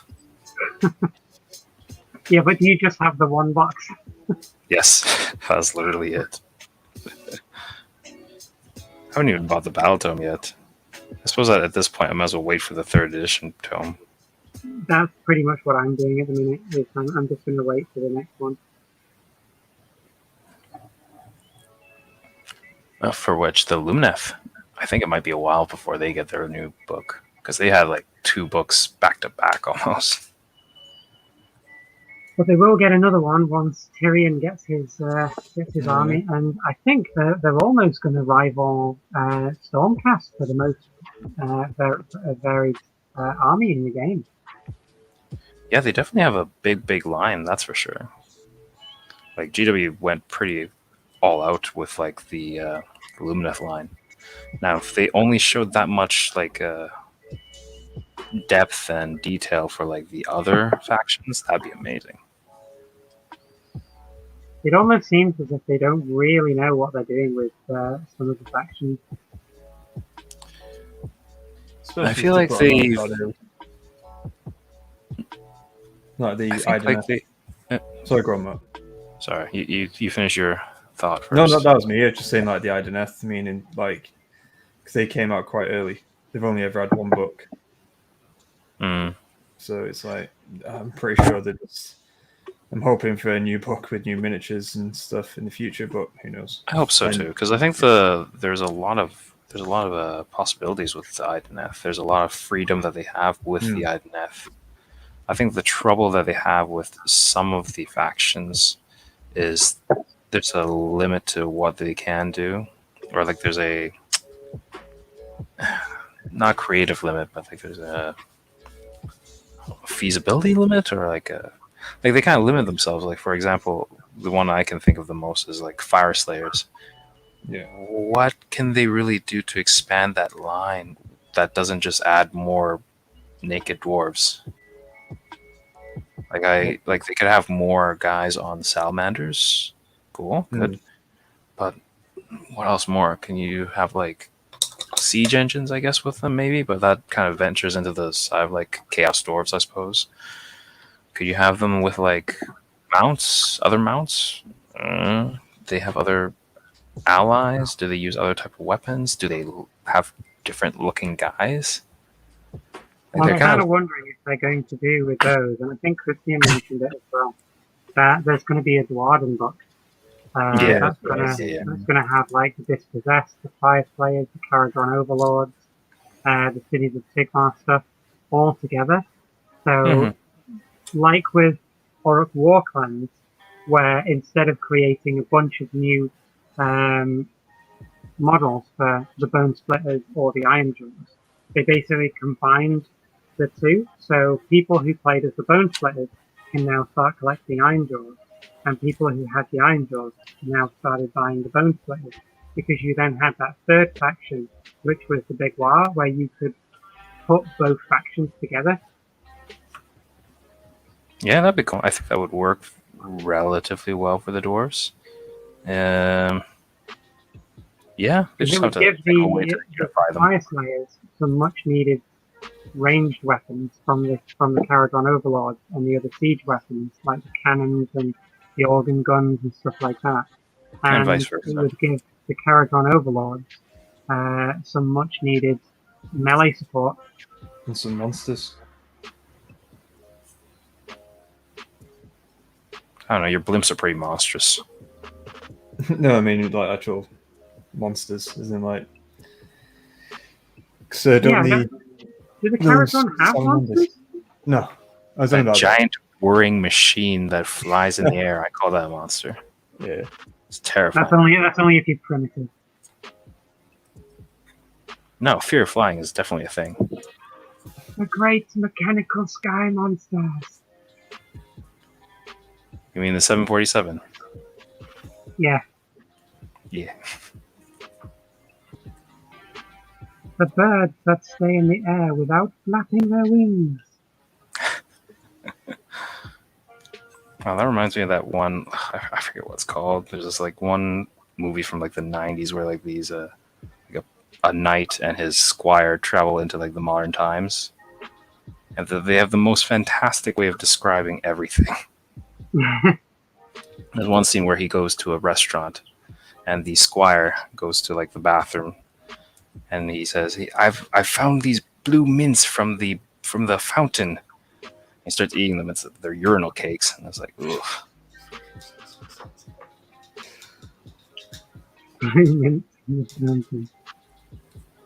Cedar, too many elves. Just think how many there'll be after Tyrion and Malerion get their armies too. Yep. Well, I don't think Tyrion's going to have a separate army. I think that is going to be an expansion to the Lumineth book. Do you reckon so? Yeah. Yeah, because they're not going to have like another faction of elves and then another faction for Malerion as well. I think if anything, Malerion is probably going to have some shadow elves, like the ones that were in Caspian. And Tyrion is just going to add to the Lumineth. You think? Yeah, because then I reckon there's going to be like something to do with like how they have it now, where there's the Tyrion school of witchcraft and wizardry and stuff like that, and then you've got the Teclian school as well, where you've got the wizards on one side, the warriors on the other, and maybe have like some faction rules and stuff for them.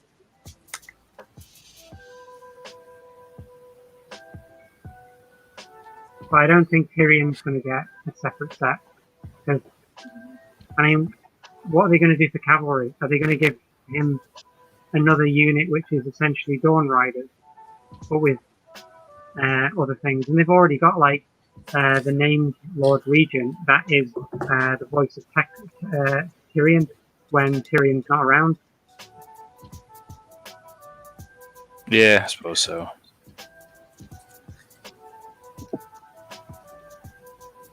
To be honest, for me personally, with elves, I would love them to bring out like wood elves. Like, I know they've got wanderers, but like amalgamate the Sylvaneth and wanderers, or Kernothi, whatever you want to call it, into a faction as well. Like, put same with like the Orcs. What they're thinking about doing dwarves, Dwarden. Do it with like obviously like the high elves, flipping Lumineth, and with Teclis and Tyrion, you can then just have, like as you said, bring out a new faction book for those guys with Wanderers and Kernothi and Sylvaneth. If you wanted to, just bring out a book with all three, and then you can either pick or choose, just go with one, or you can have them all together, kind of thing. I'd love for that kind of, mashup of armies and simplify, obviously, the number of books as well that we get. Hashtag bring back Orion. Hell yes. Hell yeah.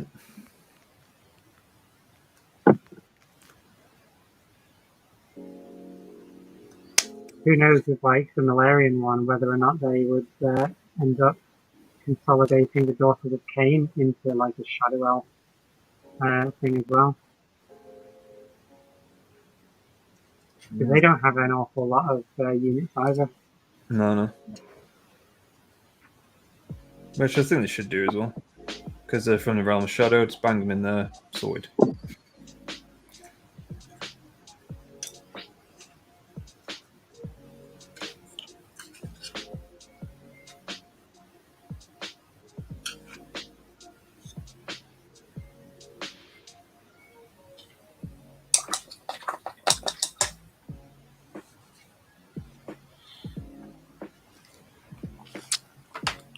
See it.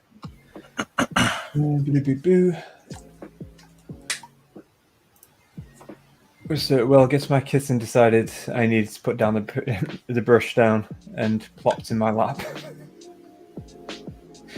That's lovely. Lovely. Yeah, best get changed, mate. Cats always have a good way of telling you when you can and can't think. Yeah.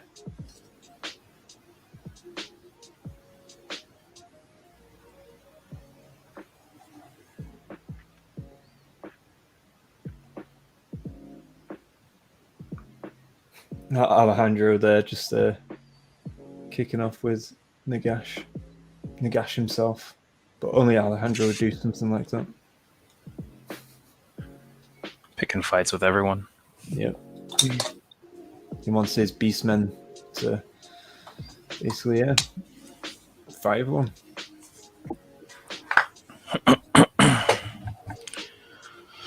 Speaking of which, are we contributing to the campaign, or are we trying to stay neutralish? No, I'm gonna go full on with the voting. Care to Although, depending on which side, or I'm thinking with it depends, because I think next few games, Matt, that we may get in and stuff in the future probably be like Warcry or depending on what we want to do, whether we want to do a bit of Catacombs again or whether we want to just have an Age of Sigmar battle. Because ideally, I want to use Ideneth, but if we can't use the Ideneth, then I'll probably use I might even try KO again. Just give him a spin. I haven't used him for a long time. Yeah. Why not? Go for it. Well, yeah, so to be honest, I'm thinking I'll be siding with Avalon though. Cities. Cool. Well, then again, Matt, Sarah, you're gonna. So I was going to say, Matt, even you can side with what you call it. It doesn't really matter. You choose whatever side you want to go for. Oh yeah, of course. You can you can stay neutral and just give points to whichever you want. Really. Exactly. Yeah. Be true neutral and just contribute to whichever side's losing. Help the underdog.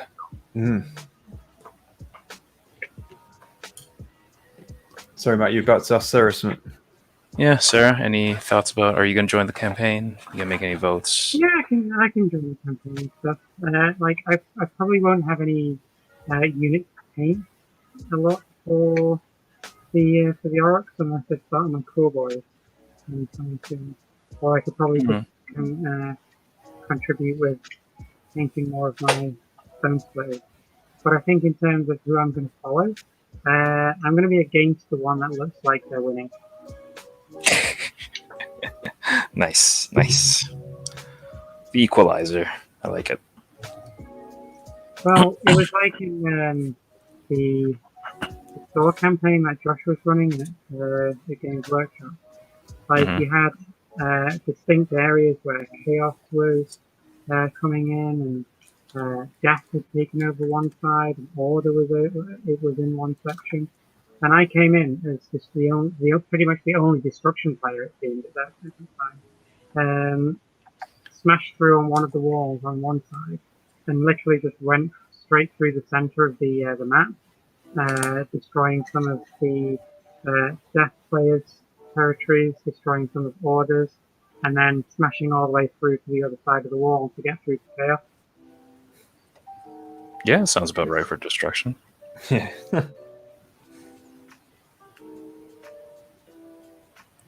Everybody else is trying to have a nice old time, and along comes destruction to break everything. Yep, that sounds about Why right. they can't have nice time. I think essentially for any sort of store campaign, you are the destruction faction, aren't you? Pretty much. I just love them. They're very fun to play.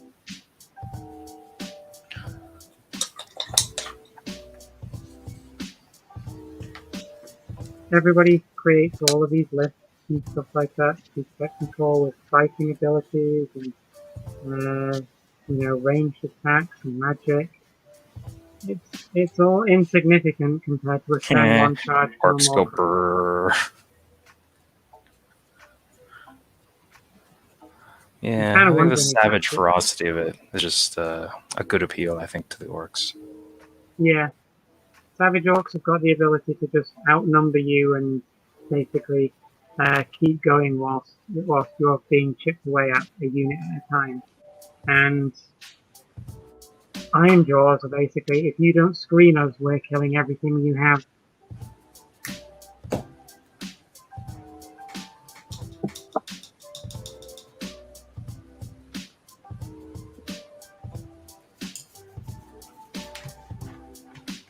So I'm just gonna have a look at chat, see what's going on. Alejandro.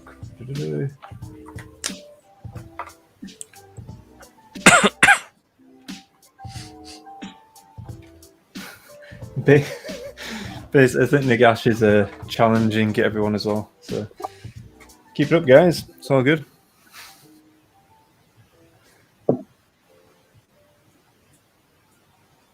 It would be good to battle against Nagash. Well, the latest comment though, I'm sure 100% sure Christian will betray me in favor of helping the forest fairies. Indeed, I will. 100%. I agree. I have Sylvaneth. I will come to the aid because I want. In fact, I have actually got my Wood Elf still. Although the archers, obviously the Glade Guard, are no longer. Oh, I don't know. I can't keep up anymore. Do they actually have a War Scroll still? I know they got Glade removed Guard? Wanderers. Yeah, they do, I believe. Yeah. Those are the greenish ones, right? The Glade Guard, they're the ones with the just the elven bows kind of stuff. Yeah, I'm just gonna have a look now on the app. Glade Guard. I Yeah, feel like I've they still are. got the old.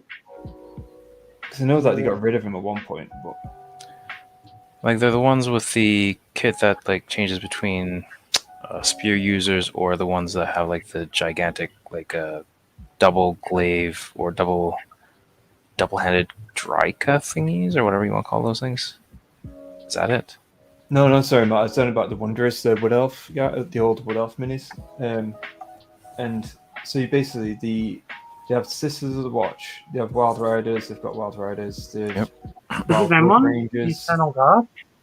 but they don't. They have. I'm just going to check now. Eternal Guard. I think they've still got Eternal Guard. Might be wrong. No. Oh no, they've still got Eternal Guard. But yeah, Glade Guard. They're gone. They're the Glade bowmen. Guard. Oh, no. I have no idea. I mean, you could probably proxy them in as Sisters of the Watch fairly easily. Yeah, 100%. Or even Shadow Warriors or whatever, depending on what army is doing. But yeah, Sisters of the Watch, even, as you say.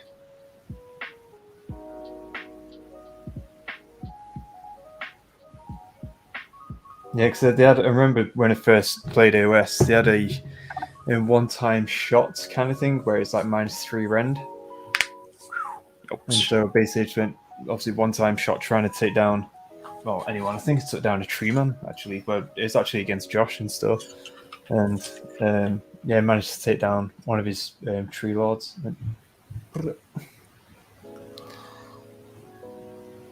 Pew pew. I'm going to take a quick break and exchange paints. Yeah, sure. Christopher, time is one of Nagash's greatest allies. He would have broken free in time. Yeah, true enough. Because back up there, Sigmar. They were talking about they're going back and forth, and Christoph pointed out that Nagash wouldn't even exist without Sigmar. Obviously, Sigmar found him, set him free, all that jazz. And as a retort, which is, fair enough. Fair point, Nagash. Completely no respect for your elders. Love it. Not a big fan of Sigmar either. I was going to say, I'm a Lisbon player. We were roaming around before Nagash was even born in the old world. True, very true. And you can say that about pretty much a lot of elves as well.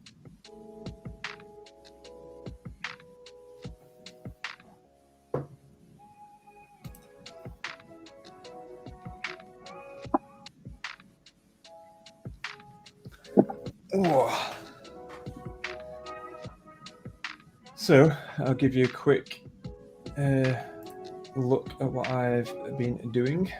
So again, I've painted them all, done as I said, I've done the thighs down.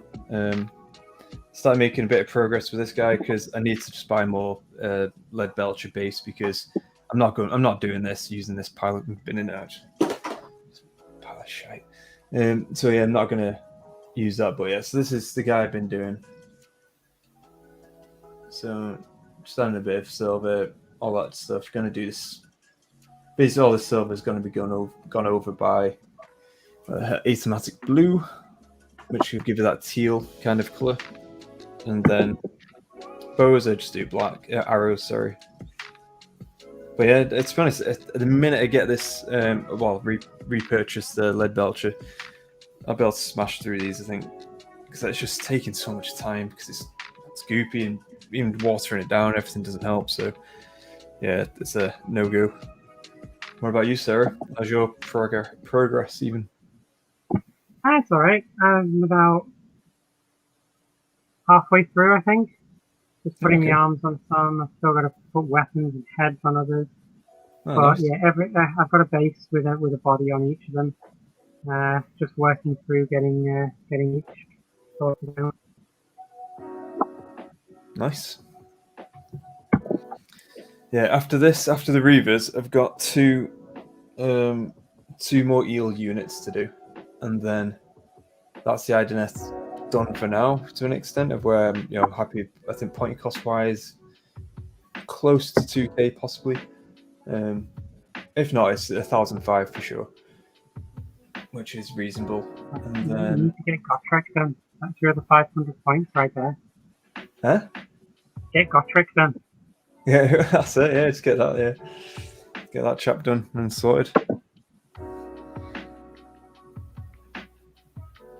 Oh, Sarah as well. I'm in the middle of editing the X-Men Marvel United. The unboxing that we did. Yeah. Yeah, so I'm in the middle of editing that now. The miniature is so good. It is really good. And I've also knew the Twilight Imperium, our first game. I have actually finished the video now. That's ready. Now I've done the unboxing video. Next week, going to do the battle report, which is the AOS battle report that I've done. And then the week after that will be the Twilight Imperium battle report. And then the week after that, possibly the other Twilight Imperium battle report, because we've got another game on the 18th. And ideally... And don't forget the Harrogate unboxing as well. Yeah, I was going to say, yeah, exactly that. And then ideally, I want to remove a lot of storage. So Jono doesn't lose his cool again. Because I've got to admit, though, that was He did That have was, 5 that was quite each funny time. though. Yeah. Oh. Was that one of your like techniques to try and break him? Well, pretty much. Yeah, it didn't quite work out. I think that's why he attacked my homeworld. You know what? Right. In fact, tell you what. Right. He ended up. I was watching this, and I found it funny though, because obviously I watched all the clips, and even though Jono won, he's still one of the saltiest people at the very end. He's saying because the Christian's whining, and I was like, whining? What are you about? I didn't whine. I was flipping just saying like, because obviously Josh gave Jono the what you call it, support for the throne. Now, I said to Josh beforehand, I said, Josh, you would have, if you would have given me that support for the throne, I would have given you a hug. You didn't get anything out of Jono, so and then that would have got me the game. And then obviously, I think Josh was also kind of running on spite and the fact that the game had gone on for a long time, so he just wanted to see a winner. He had to go. Yeah. No, so he just had to get out of there. But the thing is, now he knows the length of time it can take. Now he knows full well it's like he can, gauge that. So, but no, it was hilarious though. And then, so I'm just going to edit that bit out because none of us were salty in it. And then Jono, the person who won, said that I was like, mate, on your bike.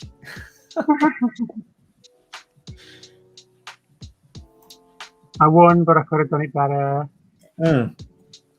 Yeah, because he said he didn't like the way he won, but then it is like, how can you not like the way you won in a way that he won by completing the objectives. I mean, gaining the last command, so the last victory point was from support for the throne.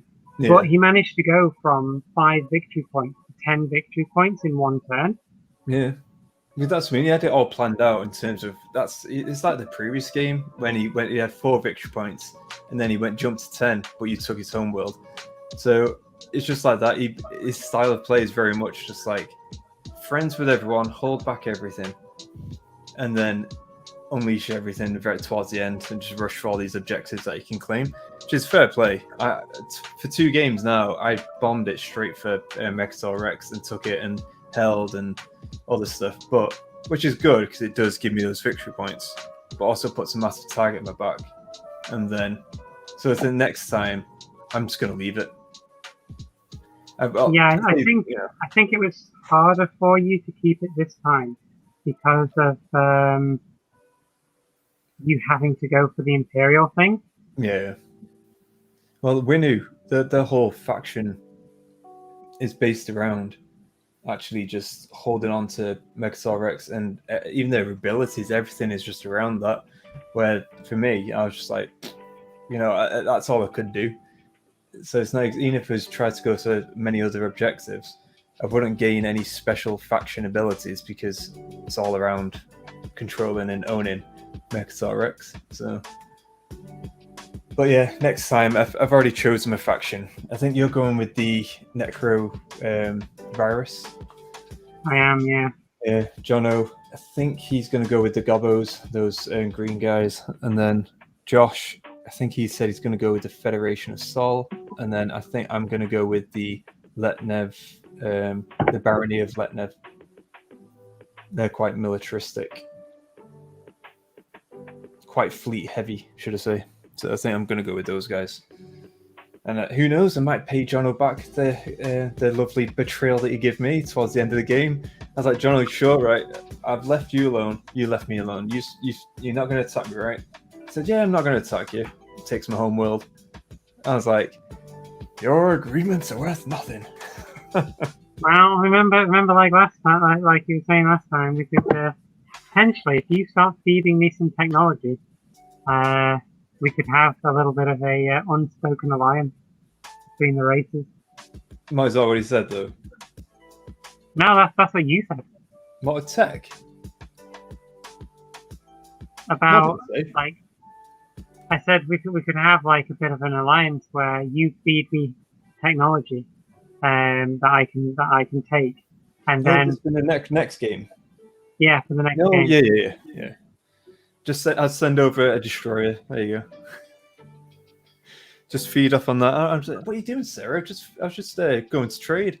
Obviously, make egg on like it's something other than that. I mean, I did like it where Jono was letting me,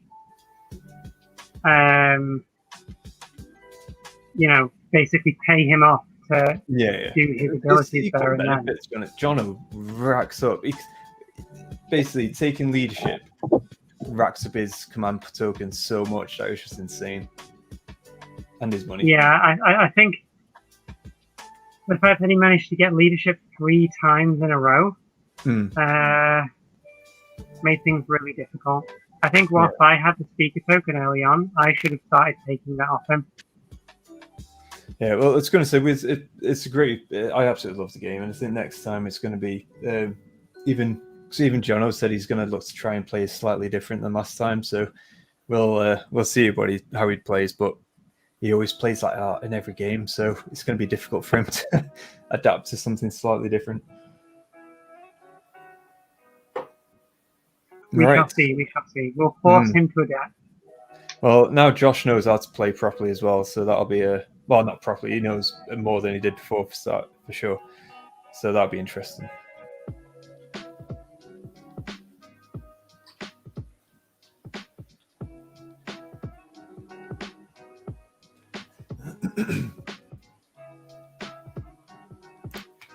And then maybe once we've done that for this year, maybe do you want to try like doing some other games for each quarter or something like that?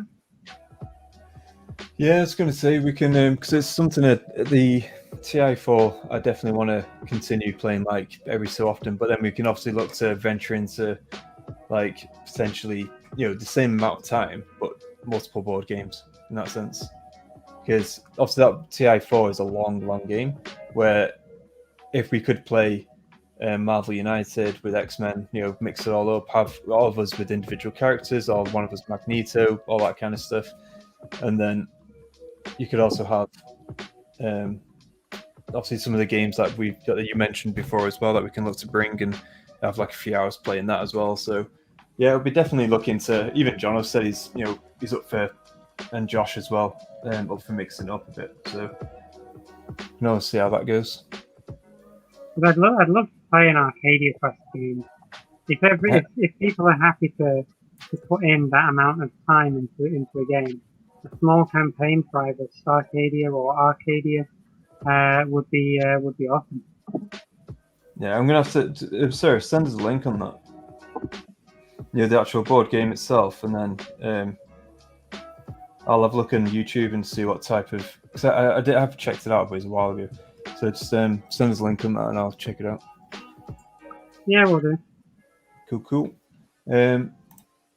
Catch up with chat. So, and even if you were elder than me, Alejandro's still going in at Nagasha.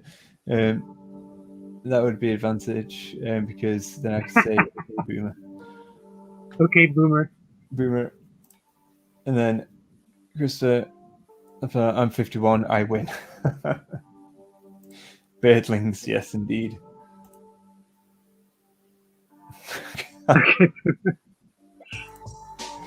Oh, I love it. What's that? Gen X, yeah. Of course, in Total War, Chaos Sorcerer, the OK Boomer phrase, give me power. What was that? Power beyond your comprehension. Is that Shadow Warriors are great? They are great. I'd really, to be honest, it's one of those things where, what's his face now? The Shadow Warrior, the King. Oh, what's his face now?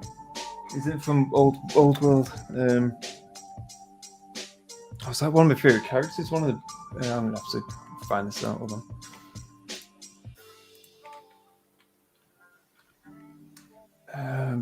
That drives me insane. Shadow. Tharion, I think his name is. Tharion, Shadow King Warhammer. Oh, not Tharion. Tharion's flipping the thingy. No, it's Elithanar. That's his name. Such a cool character. Yeah, his novel's awesome as well. He's from Nagarath. But yeah, so Shadow Warriors are really cool. I wouldn't mind introducing those actually in a Cities army, because I think they can actually start on anywhere. Yeah, there you go. Narratives then, yes, Elithanar, that's the one. I think I'm going to double check, but I'm pretty sure Shadow Warriors can actually start anywhere on the board, kind of thing. Or they something like that. I need to double check. But I won't mind just having a unit of those. Again, it's just a free pot shot at someone. Bit of a Hail Mary.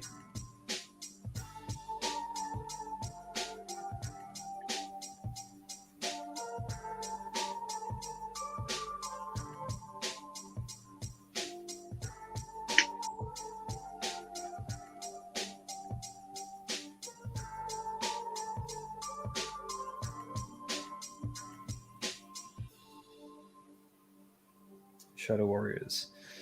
Okay, so they have a range of 18, attacks 1, 3 4s. So 3's to hit, 4's to wound, -1 rend, 1 damage. You have Cold Steel Blade, 2 attacks, 3's, 4's, no rend, 1 damage. So one with the shadows. Instead of setting up this unit on the battlefield, you can place this unit to one side and say they are set up within shadows as a reserve unit. If you do so, at the end of your movement phase, you can set up this unit anywhere on the battlefield more than 9 inches away from enemy units. Any reserve units in the shadows that are not set up on the battlefield before the start of the 4th round are destroyed. So that's really cool. So you can hold them in reserve and then bring them on 9 inches away from the enemy and just, go to town with a few pot shots. Obviously range of 18 as well, so it gives them that flexibility. Strike Unseen. Add 1 to hit and wound rolls for attacks made with missile weapons by this unit if it's in cover. So that's another. So you can pick your spot, and then you're hitting on 2s, wounding on 3s, -1 rend. It's not bad. I mean, some of the best units in the game are ones that you can easily set up quickly on the board. Like my Bone Splitters, I love the ability with the general, which is a great hunter, to be able to march like half my army 8 inches forwards. So potentially I could take control of half of the objectives in it, or all of the objectives before my opponent even starts their turn. That's cool. On another note, I'm going to buy a copy of the board game Nemesis. Oh, Nemesis, that's cool. It's gorgeous miniatures. Sarah, you've got that, haven't you? Or is that one that you get? I have it. I have Nemesis Lockdown coming. I think at the end of this year. Yeah, so that's something we're definitely going to be doing an unboxing and playing because it looks awesome. You know what? I think that might be a really good game for us to play because it's another game like Twilight Imperium where it could go on for a long time. And again, like Twilight Imperium, you're sort of like making and breaking alliances and cooperating with people. That's sweet. I'll be I see Jono down. He's like, yeah, I'm fine. I don't want to be confronted, confrontational with anybody. I just want to sit here and take over planets, and then look, there's Christian, all the ships. Yeah, exactly that. And then obviously, come last turn, he's like, "Yeah, betray everything I've built during the game, and let's go all out." And that's what he does every game. So I know that. So my idea next time, I was going to apply ultimate pressure on Jono, I think, and just not even the slightest incursion into. Or I'm like, I want that planet instead of all this tippy tapping negotiating. I'm gonna be like, gun ho. I'm gonna go destroy, keep the momentum going, pin him down, and then let him slowly have to recuperate and all that kind of stuff. I was a bit sad that I had to destroy one of Josh's ships right at the beginning. I was like, by the way, I want that planet. I know. And it's like, well, I've put my guys on there, and it's like, then all of my ships appear in the system. It's like, I want this planet. Yeah. Well, this is it. It was like, even when you were, also when we had those skirmishes, not even skirmish, when we had those battles as well. And obviously you forced back, but then along came your next turn, then you built your War Sun, and I was like, oh damn, and hitting on hitting on 3s. I was like, so good. 3 shots as well, hitting on 3s.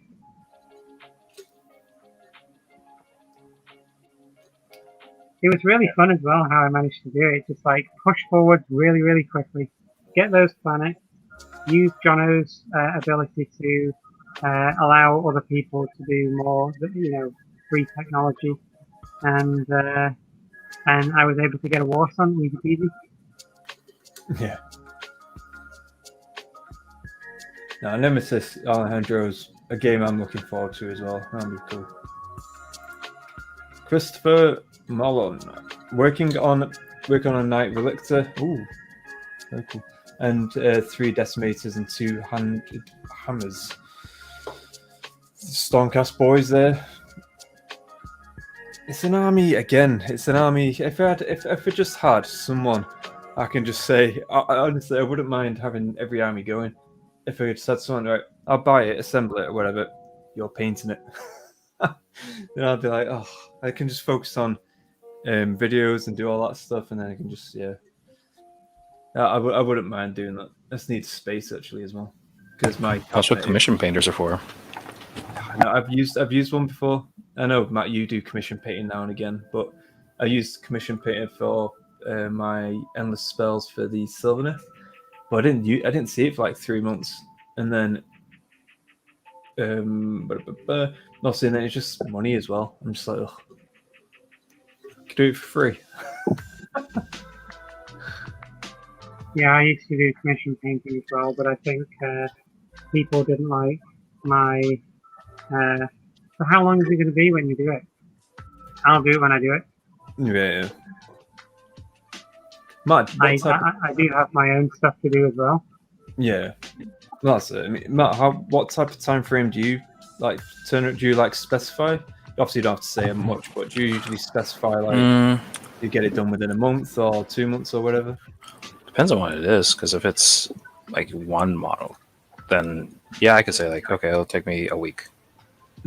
If it's an army, I say, oh, it's done when it's done. Yeah.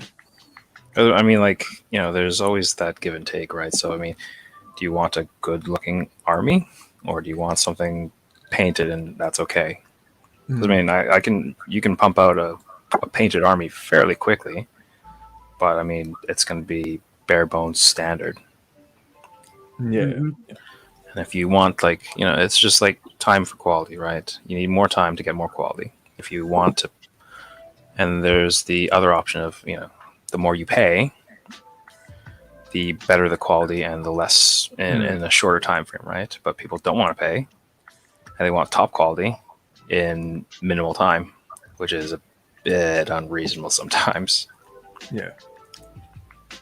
The client I was working with the most, he was really good about it. He had no real major time frame or time limit, so he gave me plenty of time to make a fairly decent army of whatever he wanted me to paint.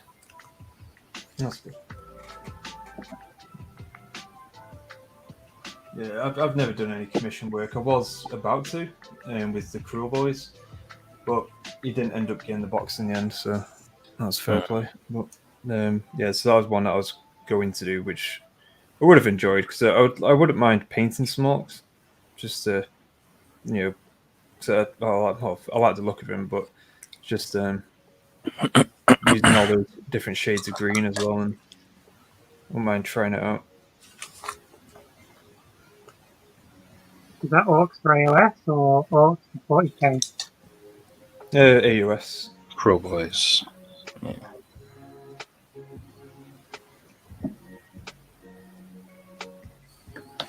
Yeah, I'm not a big fan of the 40k orcs. Me neither. Considering I really like Orcs, I've just never found 40k Orcs being interesting enough. When I played Gorkamork, I did, because it was similar to like Team and Warcry, because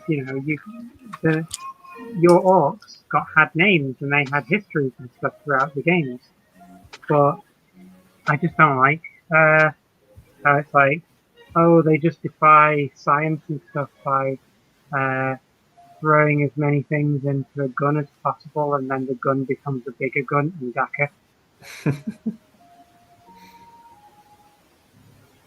I thought that's how technology works. For the Orcs, apparently it does. I think Chris just means in general. I do mean in general. Oh, okay. This is science, right? Yeah.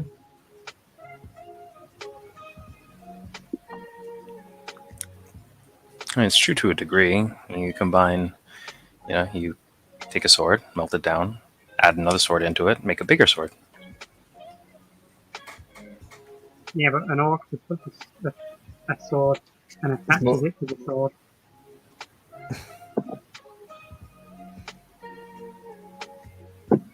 And plus, I like the clean cut of like the tower as well in 40k, and I do like. There's a few factions I like 40k, but again, this is stuff I've had in the past. So like Tau, I like the idea of Tyranids because of aliens or Starship Troopers. Again, I like the idea of Imperial Guard again because of Starship Troopers and aliens. Space Marines. Why not collect both? Well, this is the kill team idea. Well, I'd love to just get the new box of the I don't know what you call them now, Astra Militarum, I think they're called. But yeah, so I like to get the new box of those, and just because they've got such diverse heads, looks so good. And then just so characterful, and yeah, that'd be awesome just to give that kill team a go. 40k. Space Marines, I do obviously like Space Marines. I've had them in the past. Original were Blood Angels, but I think the ones I've got now, I was tempted to do Ultramarines, but I still might. Just because again, it's like a unit of 5, isn't it, for kill team? So you don't need whole mass. So I could do with the starter set I've got. I could do 5 Ultramarines, 5 Blood Angels, 5 Crimson Fists, 5 Black Template. I could do what the hell I want. And that's what I like about it. But it just means, yeah, in terms of like army size or anything like that, I'm not really not bothered about Space Marine army overall so far. Well, Plus, I've got Space Marine army, so it's, if you ever wanted to play them to kill team or anything, I already have them here. Yeah, well, I know. Honestly, the only reason why I say that is because I probably mean that, to be honest, for 40k in general at this moment in time, is investing in a whole army kind of thing. Where kill team, I like the idea of just a small investment for the unit, that is, and off you go. It might not be the most competitive, most well built or anything, but I don't mind as long as you're having fun. Well, this is it. Unless you are going to be playing like in tournaments and stuff like that, it's why those types of games are really good. You don't need to think overly competitive. You can create a much more fun arrangement of characters than having to stick to, oh well, this is the only army unit that army combination that really works. Blah blah blah blah. Yeah. It's like the Sisters of Battle and Tau box that's coming up. I'm interested in those. And if you get scenery as well, that's even better. There is some cool scenery for the Sisters of Battle.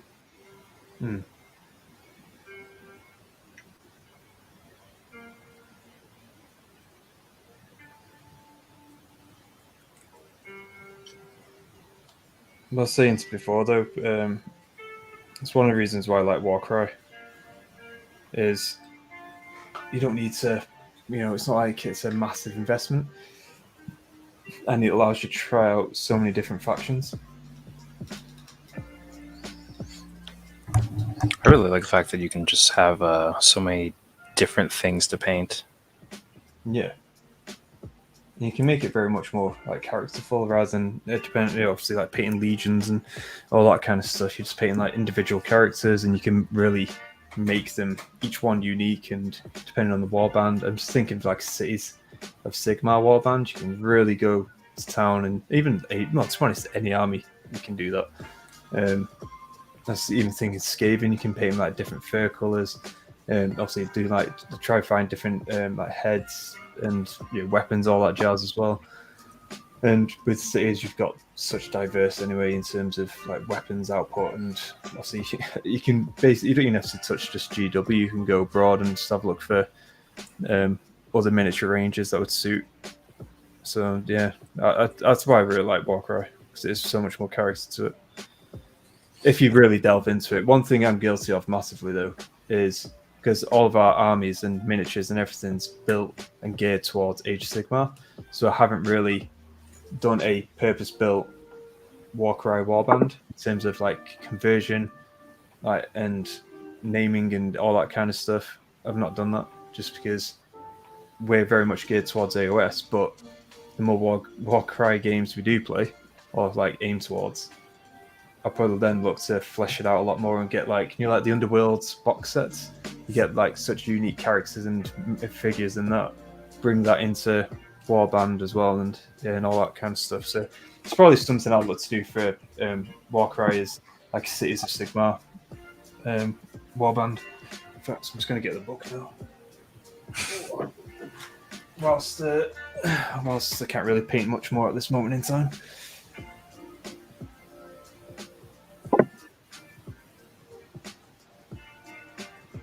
Cities of Sigmar.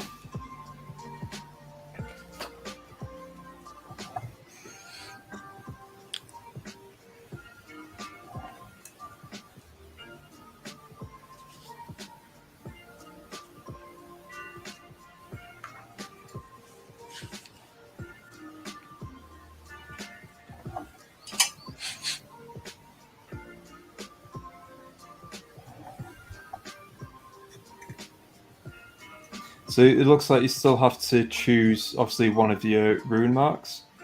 So it'd be Hammerhall, Living City, Greywater Fastness, blah, blah, blah, blah, blah. And then from that, so you can't exactly have, well, you can like proxy in terms of like War Scroll and stuff, but because I was thinking like having a dwarf, an elf, a human. You could do that still. We just have to say this model counts as whatever, rather than being natural from that miniature range. Well, there was in one of the tournaments that I went to, there was this really cool Lumineth one that was sort of like a dark Lumineth army, and some of the individual models, like the Sentinels and the Wardens, had been replaced by like a flock of crows or ravens, whatever it was that they were supposed to be, and they were allowed to, put those into the unit, and this was in a tournament. Ah, that's cool. I mean, to be honest, we play narratively most of the time. So if you want to replace something with something else, I don't see why not. As long as it doesn't like make things stupid broken, then why not? Heck, I'd be willing to like forego like grand alliances sometimes if it makes the battle cooler or makes the story more interesting.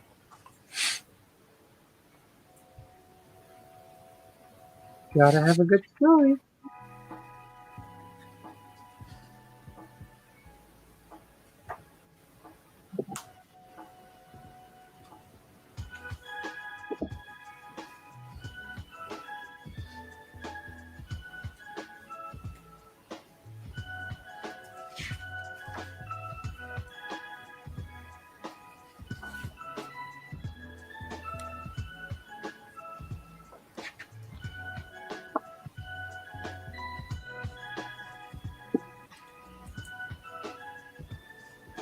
Okay.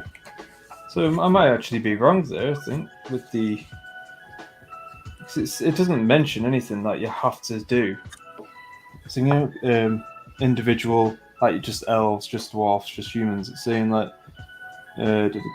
so when you muster Cities of Sigmar warband, you must also choose the city from which they hail.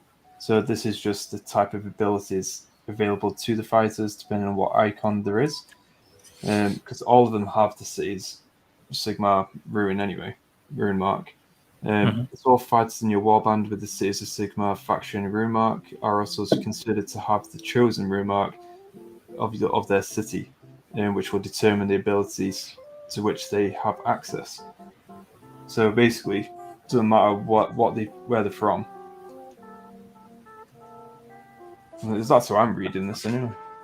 Because there's nothing saying that, oh, you have to have just all elves, all dwarfs, whatever. Sounds right. Sounds like as long as they are cities of Sigmar, it's fine. Yeah, that's how I was reading. Yes, that's how it should be with the actual Cities of Sigmar book as well, mixing them all up. I mean, you can't you? Actually, I don't know. I've got the book, everything looks. I don't think so, though. I've never seen anyone do that. I think it's less efficient, maybe, because Right. specific ones, Yeah, I like suppose in whichever YouTube, whichever city that you pick, Yeah. there's like specific tactics or specific I guess synergies that they work better with certain units. So like I don't know. I'm not really good with the Siege of Sigmar ones, but like I imagine like whichever city that's from Garan or whatever, I'm sure they have some sort of better synergy with, say, Sylvaneth. Yeah. Or they have better synergy with elves or whatever. You know. I think the Greywater Fastness one as well is more geared around like the dwarfs and the cannons and the gyrocopters and stuff like these. Yeah, it's like geared towards a specific type of unit or type of whatever. I think one of them is like the Dark Elf Corsair Monsters one, so it has like a lot of synergies for the monsters, which you won't really get if you put in like dwarves or whatever. If you're interested as well, if you've got the Cities of Sigmar book, the latest White Dwarf includes some additional Age of Sigmar version 3 updates for the Cities of Sigmar. Oh, yeah, I forgot about that. Yeah, same. Christopher, so these four, so obviously the guys he's working on at the moment, would take him about a week to paint. Stormcaster basically is what he's saying. Stormcaster easy to paint. It's fair play. And then Christopher used to do commissions as well, but it was long ago. Night of Zen, so you could model a mixed unit of humans, elves, dwarfs, etc., and run them as free guild. I wouldn't mind an opponent. Well, this is what I was saying before. Is what they should do is like mash them all into a unit as well. That would be awesome. Cedar, night all. It's got an early start tomorrow, so bed for me. So no worries. Cedar, take care and thank you for joining. Christopher, if I speed paint, it's all contrast painting. Yeah, that's the way I do my painting these days as well. It's pure speed paint. Pure speed paint. So Matt, I think I might do that. And Sarah as well. I might look to do a pure Warcry free guild, Cities of Sigmar kind of army. And have a mixed batch of stuff and just purely aim it towards obviously the Warcry as well, which would be pretty cool. Why not? Just call them like your adventuring boys. Yeah.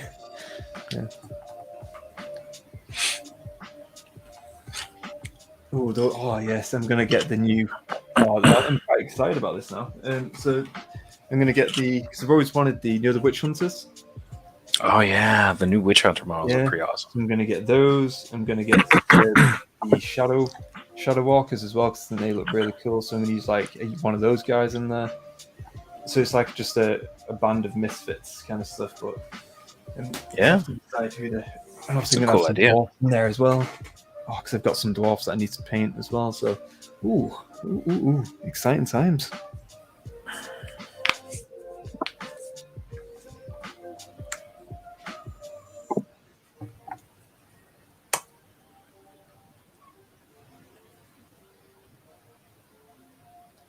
How are you guys getting on? Because I think can almost call it. I think so. Getting there.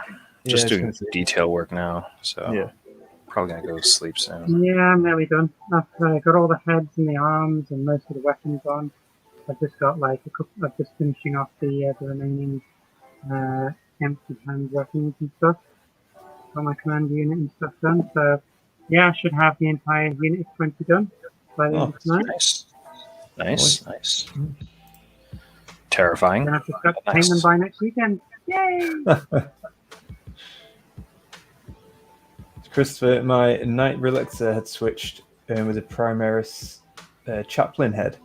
Obviously looks Oh, wow. better even. Sorry, Christopher, as well. If you haven't joined already, I don't know whether you have, but if you want to join, there should be a link in the description below. If you want to join Discord, if you haven't done already, and then just pop it in there, I'd love to. Obviously, well, we would love to see that.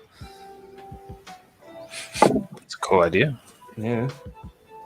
I would love to see some head swaps from Primaris and Stormcast. That looks pretty good.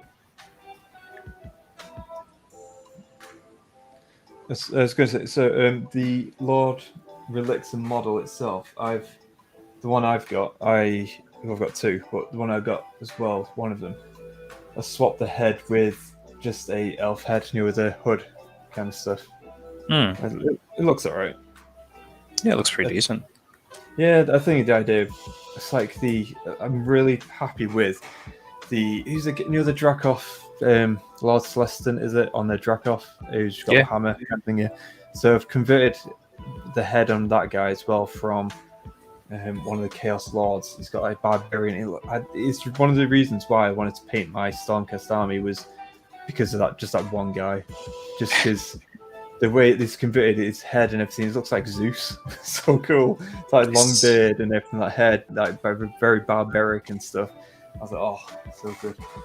So cool. Well, Matt is the reason why I ended up with Stormcast. Wait, what? When did this happen? What'd I do? All the way back when I played you. Like, that Lord Castellan, I ended up buying one of those, and that started off my Stormcast army. Oh, really?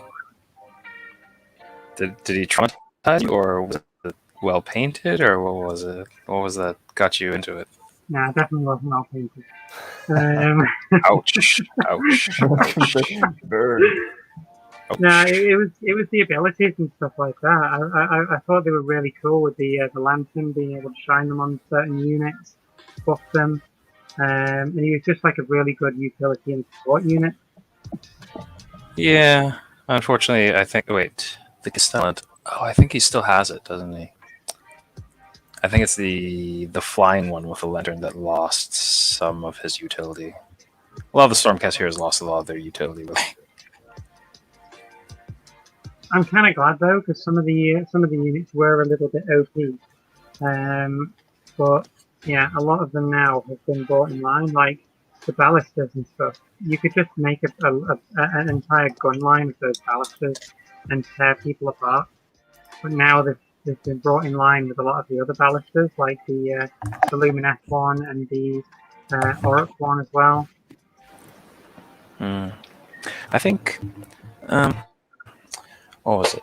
I think back then it was really, especially the ballista at least. The ballista back then was really swingy. Like if you rolled hot, it decimated everything. But if you rolled kind of subpar, it was like not worth the points. So really, really dependent. Whereas now it's very much more averaged out, which is good in a way. So much less swingy, much more. It does what it does, kind of thing. The ballista is supposed to be used for sniping big things, killing characters and the like. I think it used to, in a way, but not no more, I don't think. Are you guys happy if we call it? I think so, yeah. I need to get some sleep. Yeah. Don't want to ruin my good sleep pattern I've had recently, so thank you all for joining. As always, it's been awesome, and obviously for those who are going to watch it after as well, thank you for watching this content. As always, folks, if you could drop a like on the video and also comment if you can, that would then help us, defeat those YouTube algorithm gods, which we all know is a pain in the backside. So the more comments, the more likes, obviously that then lifts us up in terms of the algorithm, which obviously helps the channel out.